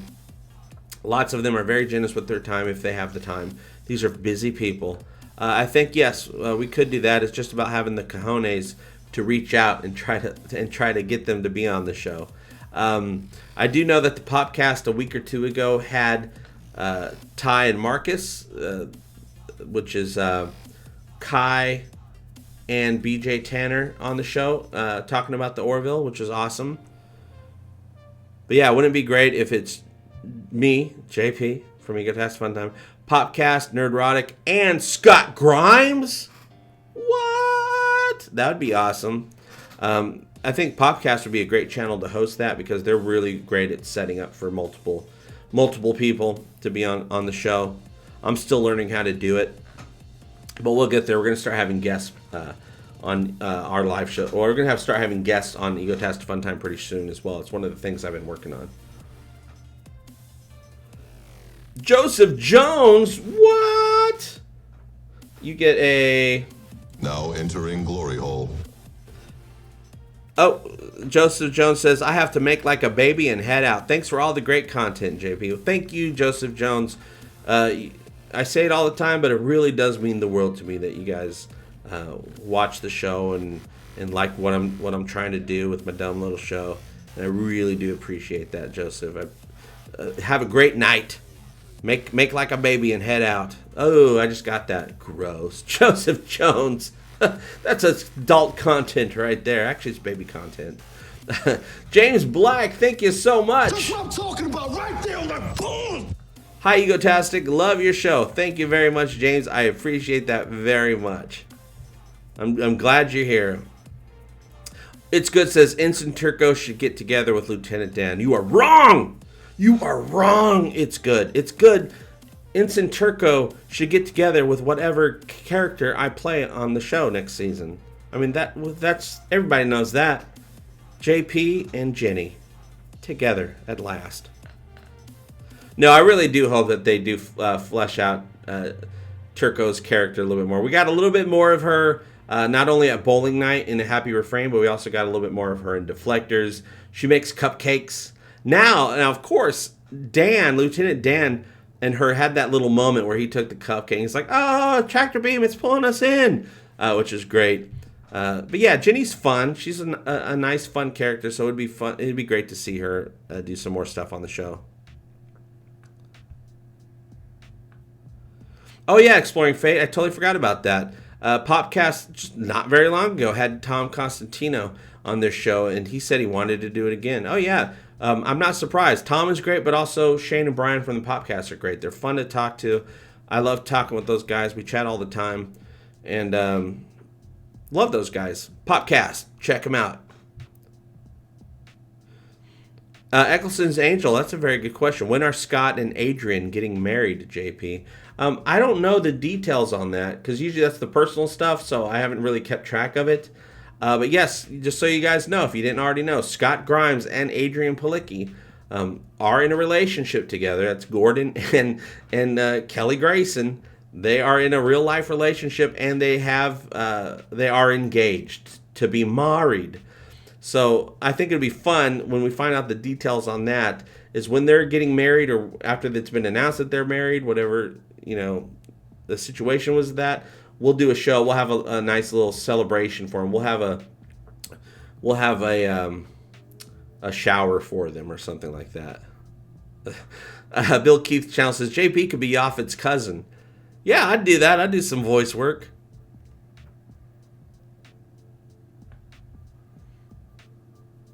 Ooh, Medusa, how about Lokar coming back? Yes, absolutely. We do need justice for Lokar. I want to know what happened to Lokar. Well, we know he got put in prison, but I want him to get out of prison. So I do hope that they do find justice for Lokar next season, because that's horrible. What Clyden did was horrible. What Mockless did to him is horrible. I thought... Possibly. I predicted that there was a possibility because I wanted to see it and it seemed like the right type of episode to do it. But I guess it would be too soon. The show doesn't bring stuff back that quickly. That in Sanctuary, because I knew there was going to be a Sanctuary for Mocklins, female Mocklins. I knew that. I was able to figure that out. But I thought what a great opportunity for also straight Mocklins, I guess is what you call them. Perhaps Lokar would have been in that episode, and he finds sanctuary as well. Because it's not just about the women. It's about the oppression of all the types of people they oppress on their planet. So hopefully that'll come back. Because like I said, we're going to be getting caught up with Mockless again in Season 3. We're going to expose more of the horrible things that they're doing. So maybe that'll be the excuse they use to bring Lokar back. And hopefully find justice for Lokar. Hashtag justice for Lokar, you guys.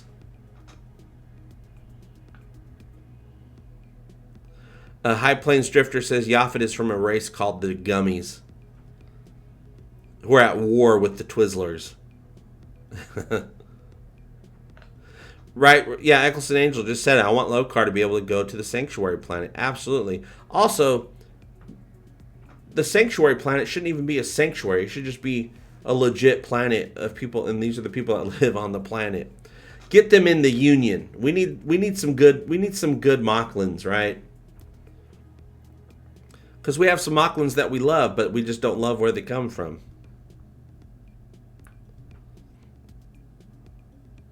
Mark Friedman says, hopefully new aliens will be introduced next season. Oh, without a doubt, there will be some new aliens that we learn about. Every season's going to have a couple of new races that are more than just passerbys. I think that we're going to learn about. I should hope so. They did enough world building. There was a lot of different aliens created for that council in the Sanctuary episode that we've never seen before. Well, it's time to learn about some of those people they created. They spent the time to create them. Might as well figure out what's going on with them, right? Yes, Archmage Frey says, I want a Priya follow-up. Absolutely. That is absolutely. I thought we might get one in tomorrow because I knew it was about time travel. I didn't know what type of mechanics they were going to use for the show for their time travel type story, because every time travel story is different. You have to have different time travel rules for whatever fits your storyline. I thought we might be seeing some Priya in that episode, but it turned out not to be true. But would love a follow-up. A lot of you guys have asked for a Priya follow-up. And of course, I think the follow-up to Priya would be, and they kind of mentioned this in that episode, that if we ever meet her again, we'll remember her. But because the timeline has been changed, she won't remember us. Her life will be different. So what if Priya comes on and she's not a bad guy anymore? She's a good guy. And what if her and Ed get into a little again? Which also, their little tryst in season 1, episode 5. I never believed any of that. I thought she was playing him the whole time. I didn't think there was a real connection that she felt, except for, she's, like she said in the episode, I travel a lot, it's lonely, it's nice to find some company once in a while. And yes, Rob Crawford, the Choctaws.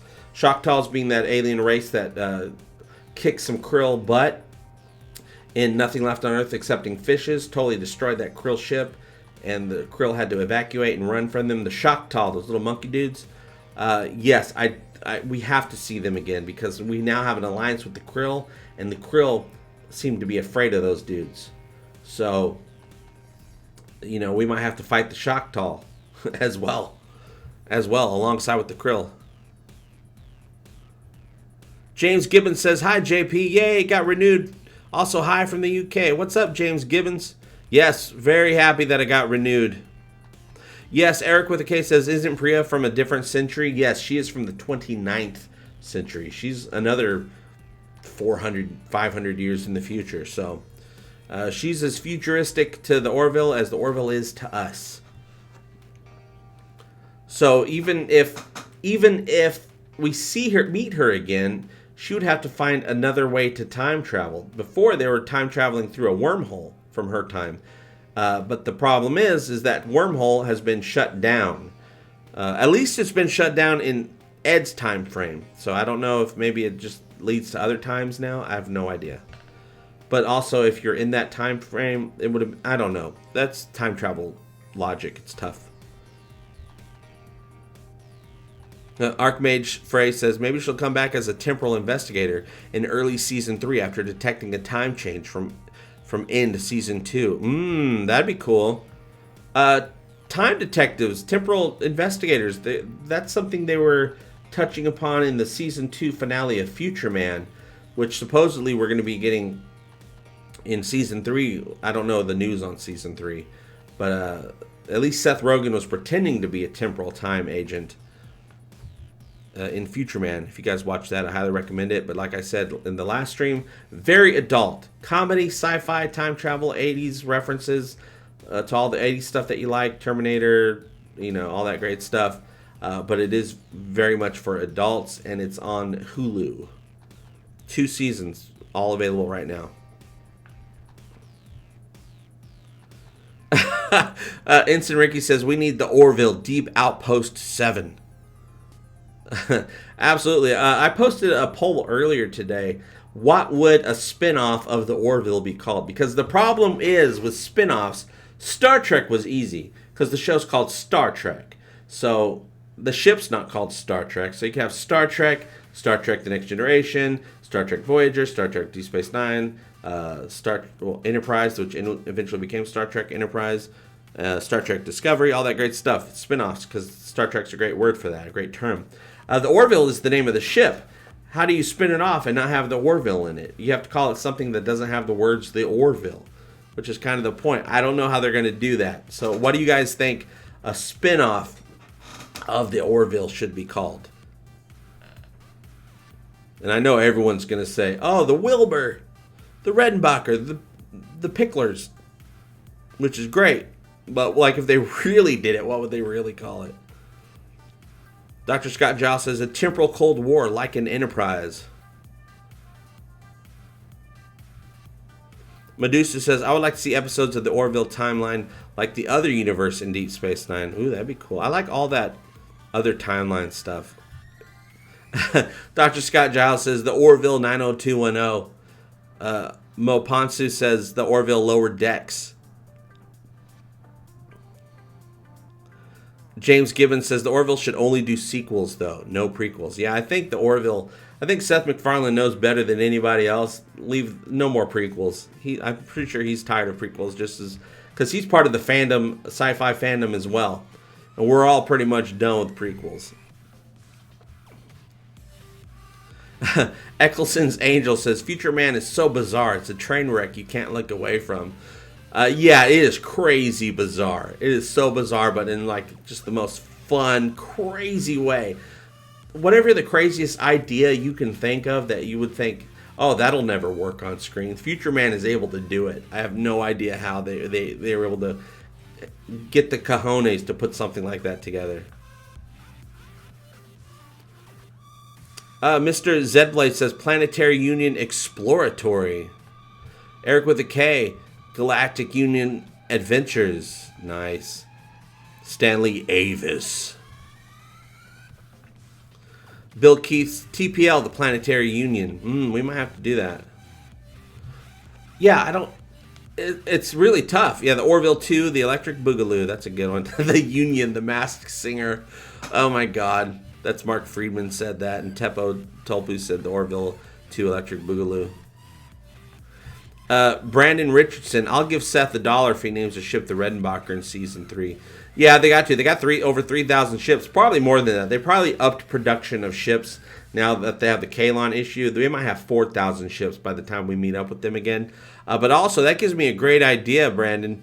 I think the way they would do a spinoff of the Orville is in the Orville, they would introduce us to another ship with whatever name that ship has and that crew, that cast of characters. We would love them a little bit in an episode or two, and then because of that, they would use them to spin off into another series. That's how they would do it. That's the only way they could do it. That's the only way they can give the show another name that has nothing to do with the Orville. That makes sense. Reg Barkley says, the Orville, Far From Home. Thanks a lot, Rockley.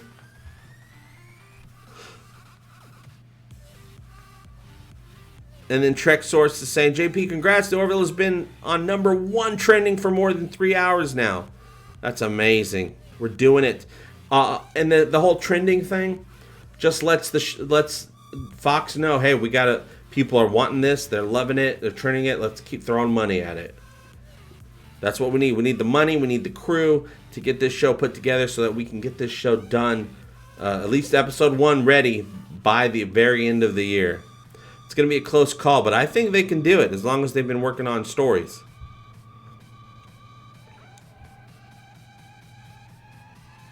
Eccleston's Angel says, I love all these sequel names. They're hilarious. They are. You guys are great. USS Wilbur.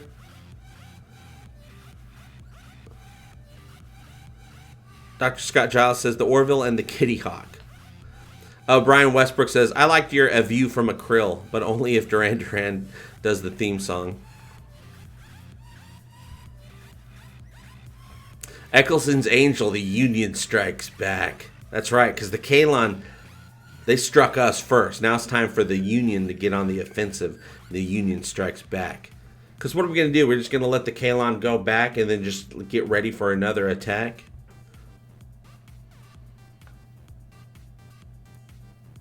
Tepo Topu says, Unimatrix 9 to 5. That's right.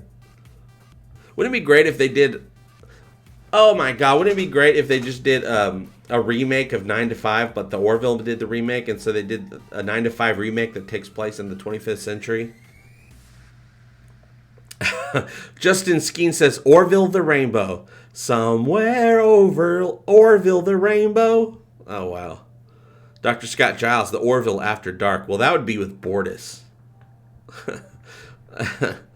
It's Good says, The Cuddles. Only UK fans will get this. The Cuddles, isn't that a kid's show? Archmage Frey, Orville After Dark. That's right. I am Lieutenant Commander Bortus. Welcome to my sex lagoon. Right, Bortus Corner Piece says, the real reason we want Season 3, Bortus sings karaoke. Karaoke. Yeah, we still have to find out if Bortus can sing. I bet you Bortus can sing. I bet you Bortus can sing. I know that Peter Macon can sing. From what people are saying, like really well. So I bet you, I think a good aspect to Bortus's character, because he's very stern and very, you know, he's got this wall up. He doesn't let his emotions out. I don't even know if he has strong emotions. I think if he was a beautiful singer, I think that would be the best way to play that. Best way to play that. Richard Wedfuss, thank you so much. Yeah, not like that, but yeah. Right. Orville presents Pegasus, starring Beau Bridges as Commander Abel. Oh, that would be amazing. Pegasus. I think in William Shatner's, I think it was 2004 album, Has Been, I think he has a song called Pegasus. It's a really good song. That whole album is great. Non-ironically, that whole album is great. William Shatner, Has Been, produced by Ben Folds. Very good album. Justin Skeen says, Orville, Star Search. That would be amazing. Joseph Lumen, thank you very much. I appreciate that. Boom, bitch! I appreciate that, Joseph. It's all appreciated. It all is going to keeping the lights on.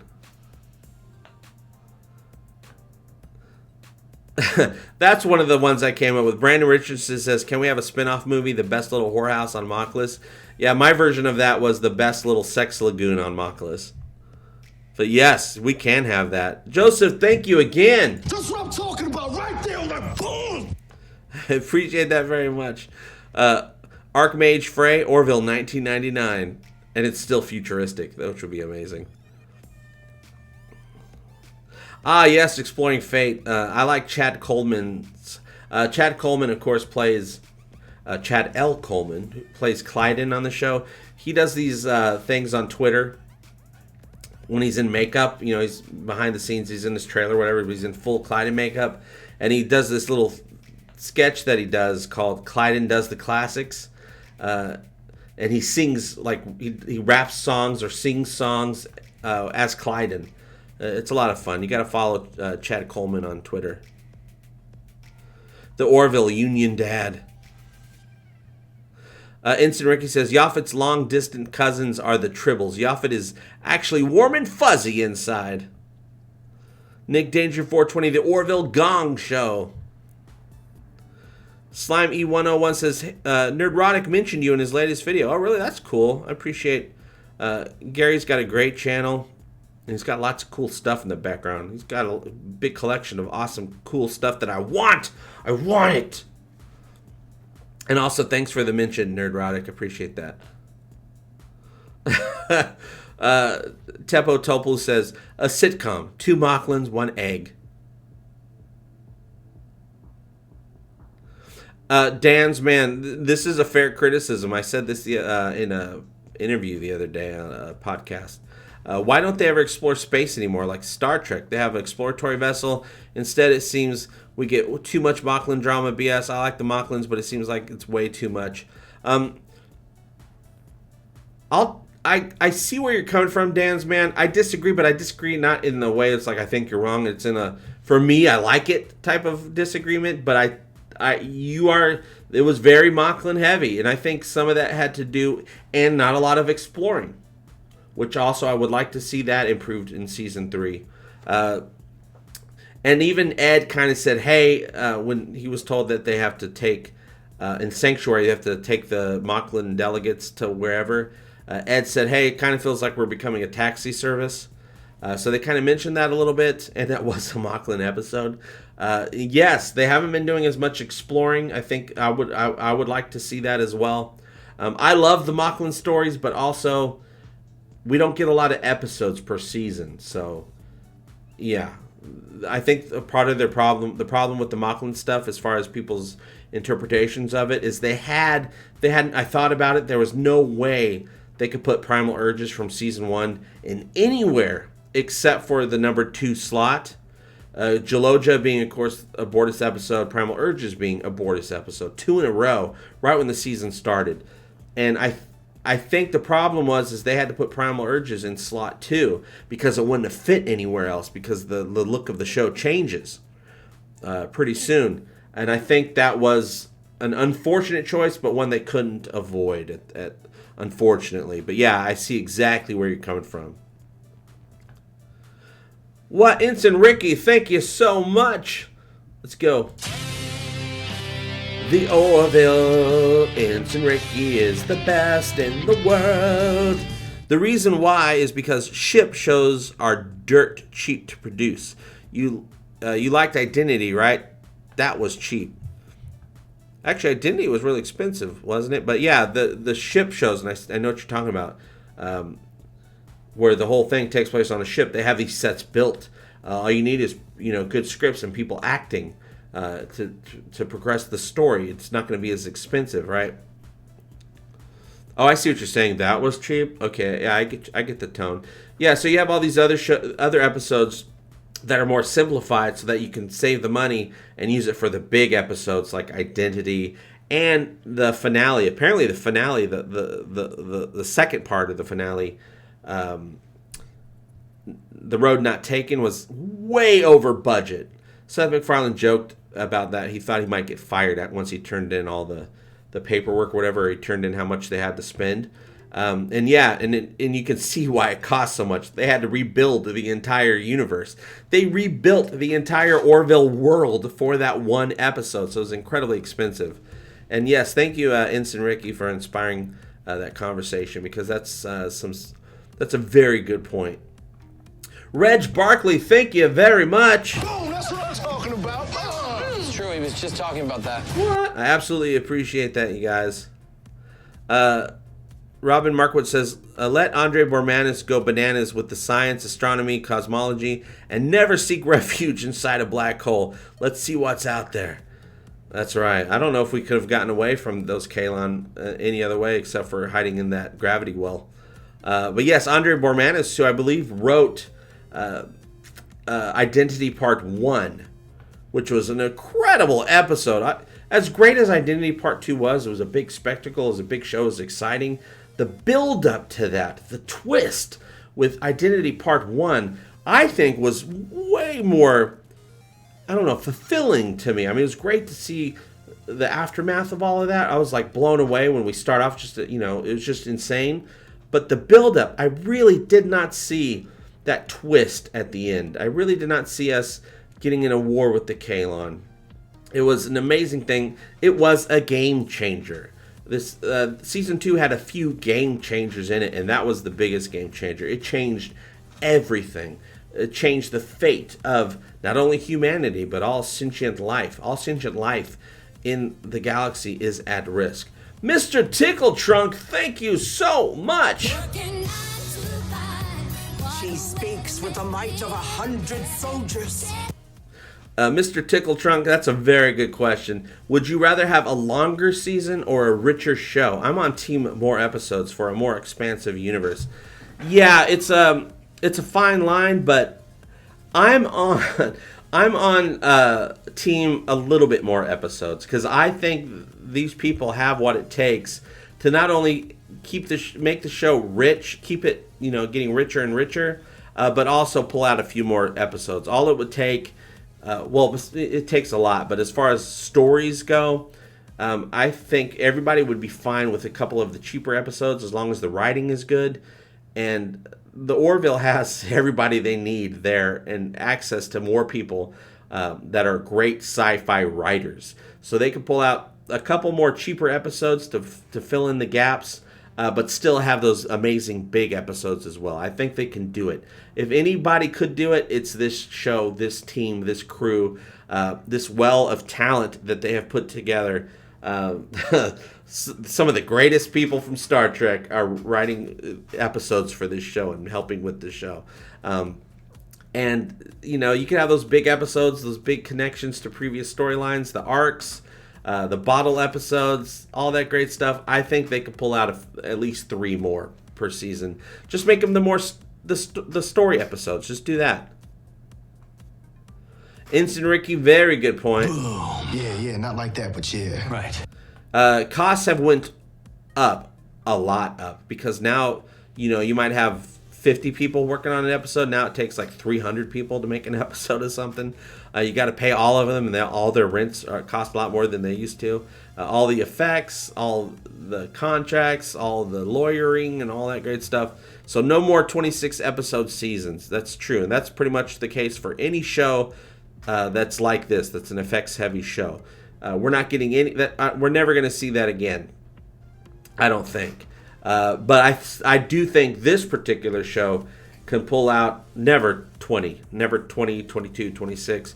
But I think we can get a 16 episode season out of them, and nobody would be the wiser at all. They could totally do it. It's just all about figuring out the right story where you just don't need all the heavy stuff going on. And that's how the 26 episode series used to do it. They'd have these big things happen, and then they would have the small things happen. And a lot of times it's the small episodes that people remember the most because the writing and the acting is top notch.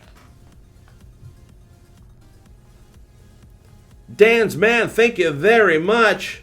Just a walk in the park, Kazansky. Dan's man says, thanks for reading my question, JP. Sorry if this has been asked. You looking forward to the finale of Game of Thrones? Any predictions?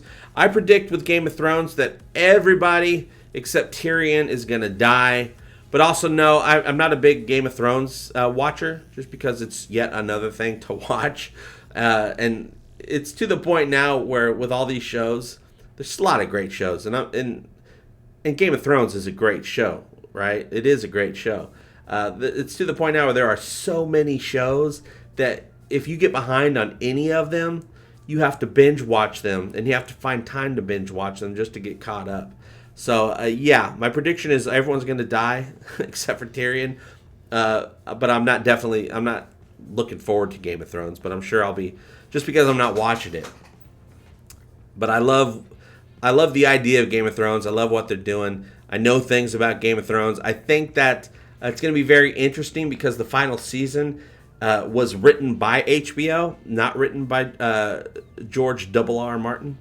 And so that's very interesting. But he's still going to write that series. He's still going to write that book. So it's going to be different than the series.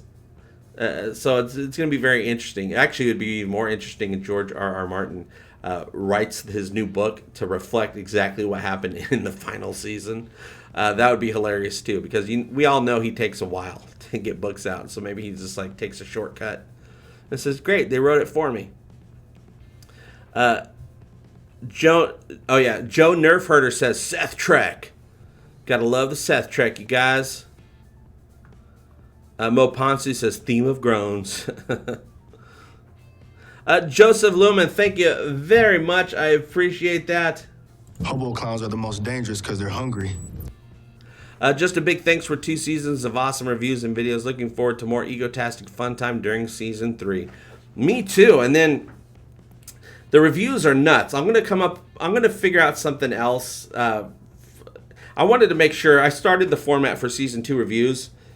They're crazy though. It took 4 or 5 days for me to put all that together. But I still want to keep my reviews for season 3 big and beautiful. But I am going to come up with some sort of different format. I don't know what it's going to be, but it's going to be something that's a little bit easier. Unless, you never know. By then, next year I might have people helping me at some point. So maybe they'll be the same. But, it's always good to keep improving, finding better ways to do things. So I'm interested to see what I come up with for my season 3 reviews. It is kind of cool, the idea of every season having a different format to change things up, so we'll see how it goes. I'm interested, just as anybody else is. James Owen, thank you very much. I appreciate it. It's it all goes to help keep the blue and pink light on. Oh, it's good. That's amazing. Deep Space Grimes. Somebody needs to hit up Photoshop right now and make a Deep Space Grimes thumbnail and post it on Twitter and put hashtag Orville Renewed. James Holden says Car Time works well. Yeah, you know what? Car Time videos take a lot less time for me to make, but they're and they get way more views than my full reviews, my full big 3-4 day reviews. But that's great as a first impression. I love doing it, and I'm going to continue to do that. Without a doubt, that's 100% going to keep happening. But no, I still got to do something special, a companion review for the season. I consider the Car Time videos like my first impression review, and then the other reviews the bigger reviews is the companion review to whatever episode. I think I'll probably cut down on the recaps. The recaps are fun, but they do take a lot of time, so maybe I'll cut down on that and then put more sketches and cool little, Orville related effects and stuff and jokes in the main review.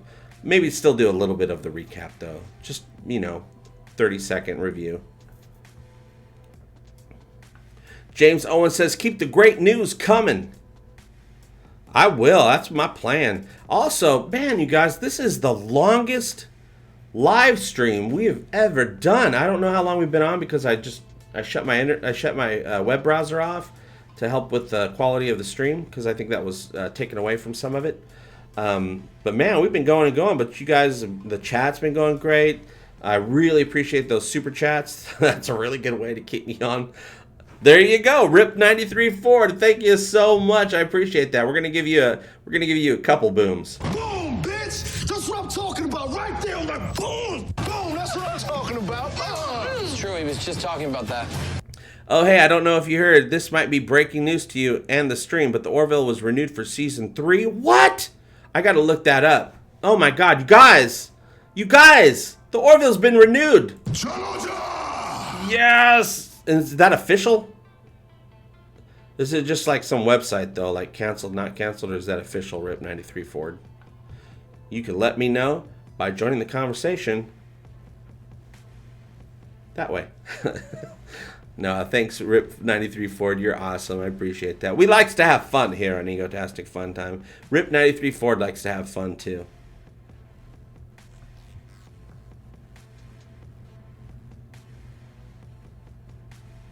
See, Bill Keith Channel says, I like the full recaps. They are fun.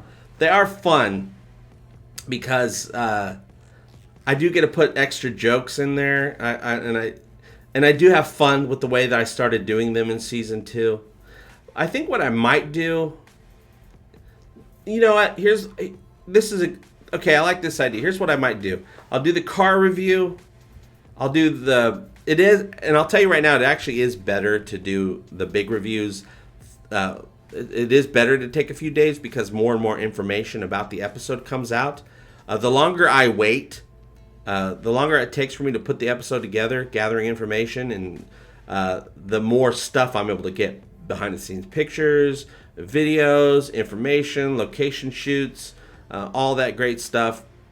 So maybe what I'll do is a car time, then do a recap, and the recap will be its own video, and then do the full big review. That might work. That might be a good way. That's 3 videos right there, all about one episode, not to mention the preview video and the pre-show live stream. That's 5 videos, all about one episode.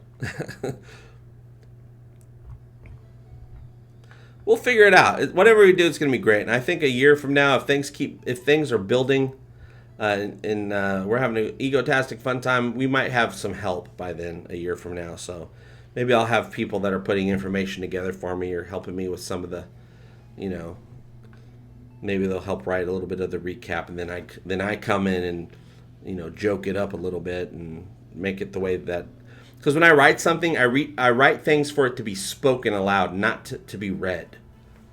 So, you know, I'll rewrite stuff for, you know, for speaking. I'm speaking so good right now. Speaking more gooder.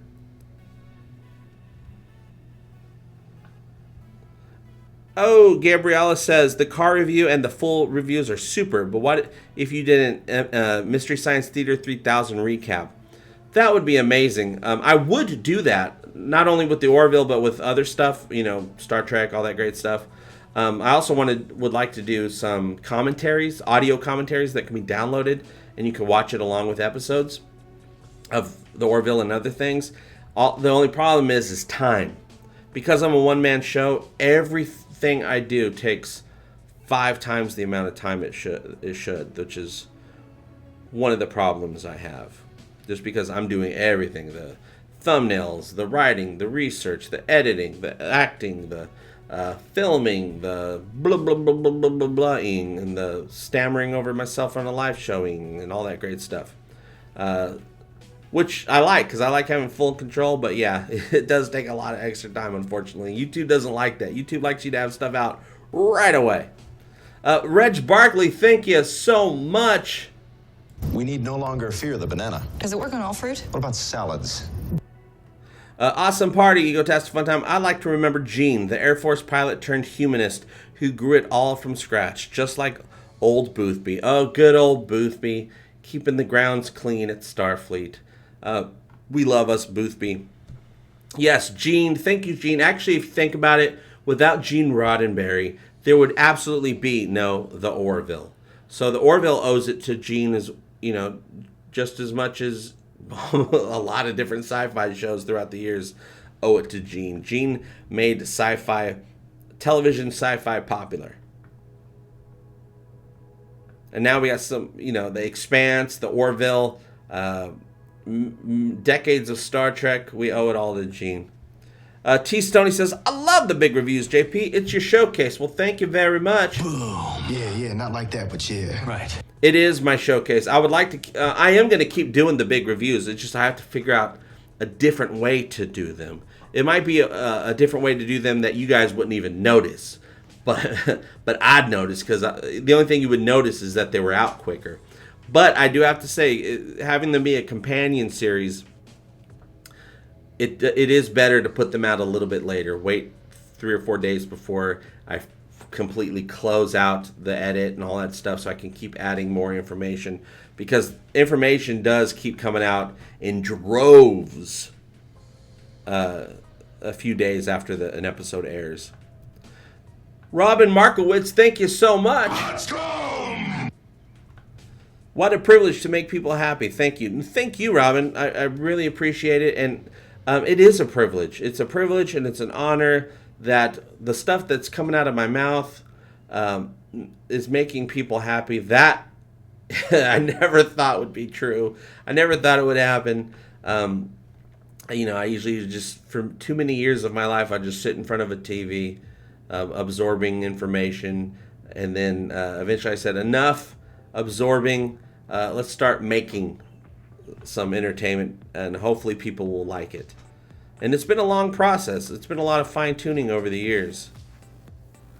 Elon Kutzman says, JP, you need zippers in your vest. 1 zipper more than you're comfortable with. Well, that's tough, because there is no amount of zippers that I would be uncomfortable with. So it's hard to figure out how many zippers I would need. This whole jacket would just be put together with zippers.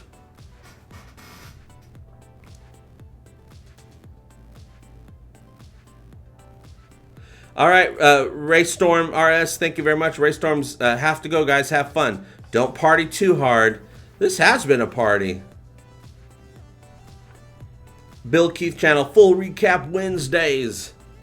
Yeah, I think what I might do is Because the thing is while it takes, like I said, it takes days and days and days of working, 8-10 hours to get it all done for the big reviews. But I think maybe if I piece them out, I'll be able to get more stuff done. But also I have to keep putting out videos, because YouTube, the longer you take to put out your next video, YouTube's just like, F your channel sucks, stupid user of my platform, blah, we're not gonna let anybody see your stuff. So it is tough, which was another reason I had to stop reviewing Discovery, is because it was taking away from me getting my Orville reviews done. Even though I might have to do a car time type video for my Discovery reviews. That might fix the problem, because I can go do that, edit it. It won't take too long. Still takes me when I do a car time video, you guys don't even know. I'll talk for 30 or 40 minutes on my camera, and I edit it down to 12 to 15 minutes.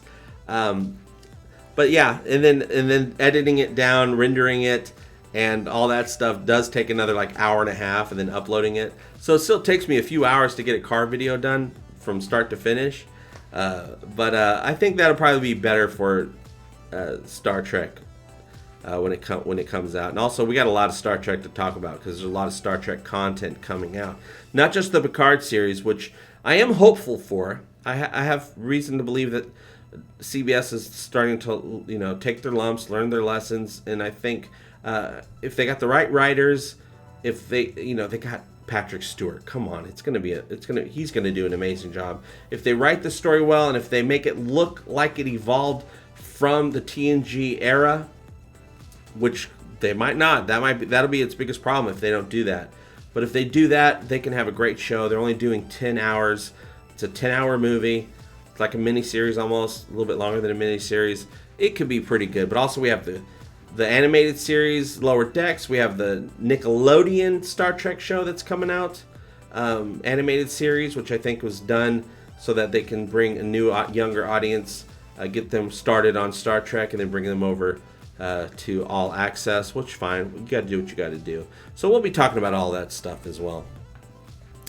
Gabriella Wilkins says, the Orville, the undiscovered country. That's amazing.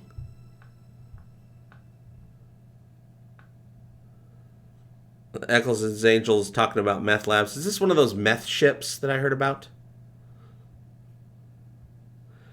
Mo Ponsu says STD was best when Pike was on the Enterprise.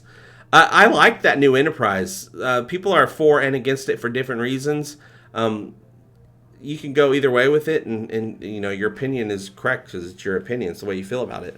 I let a lot of stuff go, and besides the orange on the new Enterprise that they had, they built those sets, by the way, so there's a good chance we can actually get that Pike series. Because they built the sets, so might as well. They're expensive, right? I like the new Enterprise. I could see that as a reimagined version of that era's Enterprise. But the only problem is, I just prefer it if we just get out of that era of Star Trek. Let's just leave it alone.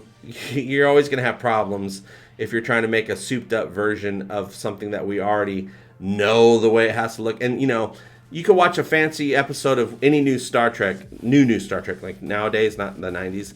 Watch any new episode, and it has all the fancy looking stuff.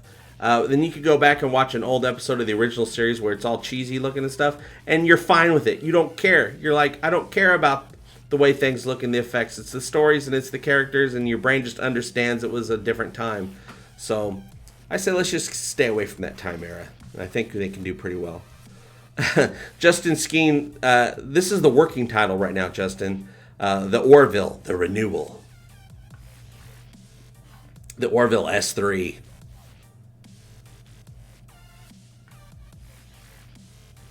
Yeah, I agree, Alon Kutzman, with STD, that there's it's not just the look. It's not just the visuals that's the problem. That's for sure. It's the world that they built. That's not the world. That's not supposed to happen. But hey, we'll see. Get a couple seasons. It's a mulligan. We'll see how season 3 goes. I'm looking forward to it. The visuals of STD are 1,000 years in the future. There's not going to be any problems. We're just gonna look at it and go, wow, that's beautiful looking. That's great effects. hopefully they just write some good stories and don't make it too dark. I do like darkness in Star Trek as long as it's peppered in. You know, Star Trek, like TNG, for instance, isn't a dark series, but they have those episodes that are really dark, and you remember those episodes, and it all works well.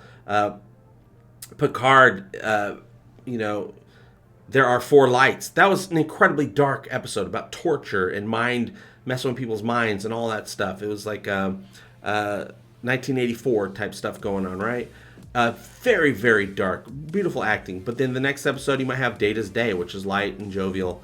So, you know, it's all about having the ups and downs, not just all down. And then all of a sudden somebody smiles for a little bit and goes down. They started working on that in season 2, especially the second half. A lot of people were smiling, getting along with each other. I was like, okay. They obviously did that on purpose because they're learning their lessons. So I think we'll get more of that, and I think they'll keep building on it in season 3.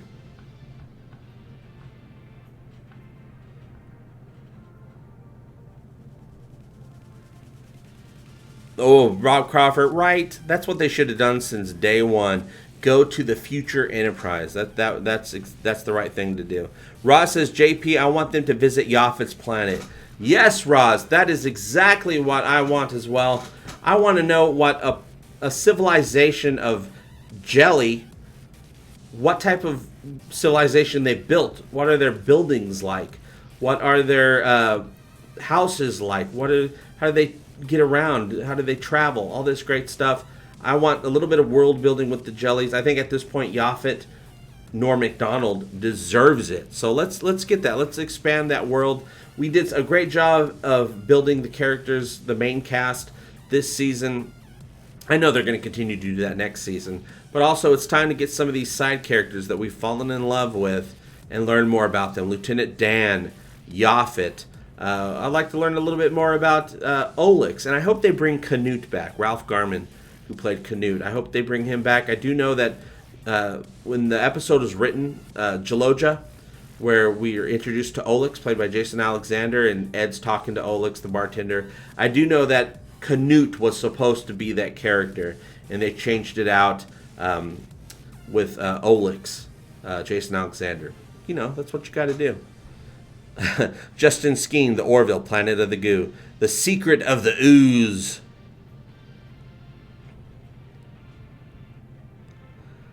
Elon Kutzman says, how do they reproduce? I believe it's, they talked about this in Cupid's Dagger. What was it? Some sort of ptosis, they reproduce that way. Like, his mother used to be his brother, so I don't know if they just, like, take a piece off and it grows. Some sort of biological science word that's a legit thing.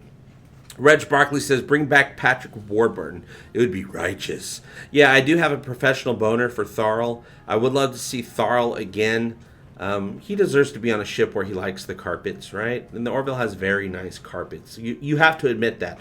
No matter what you think about the show, you look at the carpets, you're like, bam, this ship's pretty slick.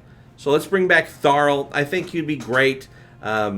Maybe there's a ship where we become friends with another ship that we run into all the time, and Tharl is the security officer on that ship. That would be great, because I like Tharl. What they did with Tharl was great. They came in for a few short scenes, just like they do with Lieutenant Dan. A few short scenes, do some jokes, and he's out. We get back to the story.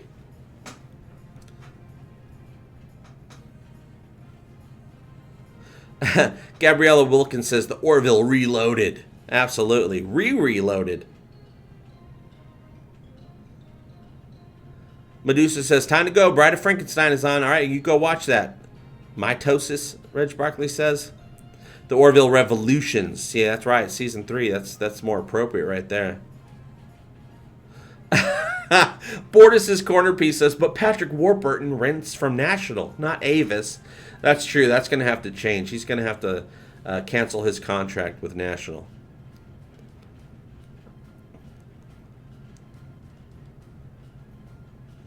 Ross says, do you think there's a mall deck for shopping? No, I don't think they have a mall deck for shopping. They do have a resynthesizer room, which we've seen a few times, a couple episodes. I know we saw it in About a Girl, and I believe we saw it in or maybe, no, we saw it in Majority Rule. We saw it in About a Girl. I can't remember if we saw it in any other episodes, but there's a resynthesizer room. It has all these resynthesizers where people come in and they go shopping. They resynthesize the stuff that they want. That's where we met that one dude with his pillow. Said, have a slimy day. Things like that. So, no, there's no mall, but thank goodness. But they do have a mess hall with a pretty nice bar in it, and they have Muska's fancy schmancy restaurant, which anybody can go to because they don't use money. So just make a reservation. If they got a table for you, you're in. You're going to have a nice meal. ATX Tube says, gone with the Orville. Everyone loves the Orville, says Monpatsu. Shifty says, Data's Day. That was a great episode. Roz says, thanks, JP. Missed that. Well, all right, you guys. What did we do? 3 hours? 3 hours or more? 2.5 hours? This is the longest stream ever. I might actually set this stream to unlisted after we're done, because having a 3-hour stream on it will absolutely kill my channel. So I'm going to go ahead, and now that we're done, this is just for you guys. I'm going to unlist it. I think you might still be able to find it if you go directly to Egotastic FunTime, but it's not just going to pop up for anybody to watch. Almost 4 hours, Eccleston's Angel. Oh my God. It's going to kill my channel. That's okay. You guys have brought me back to life. Bring me back to life.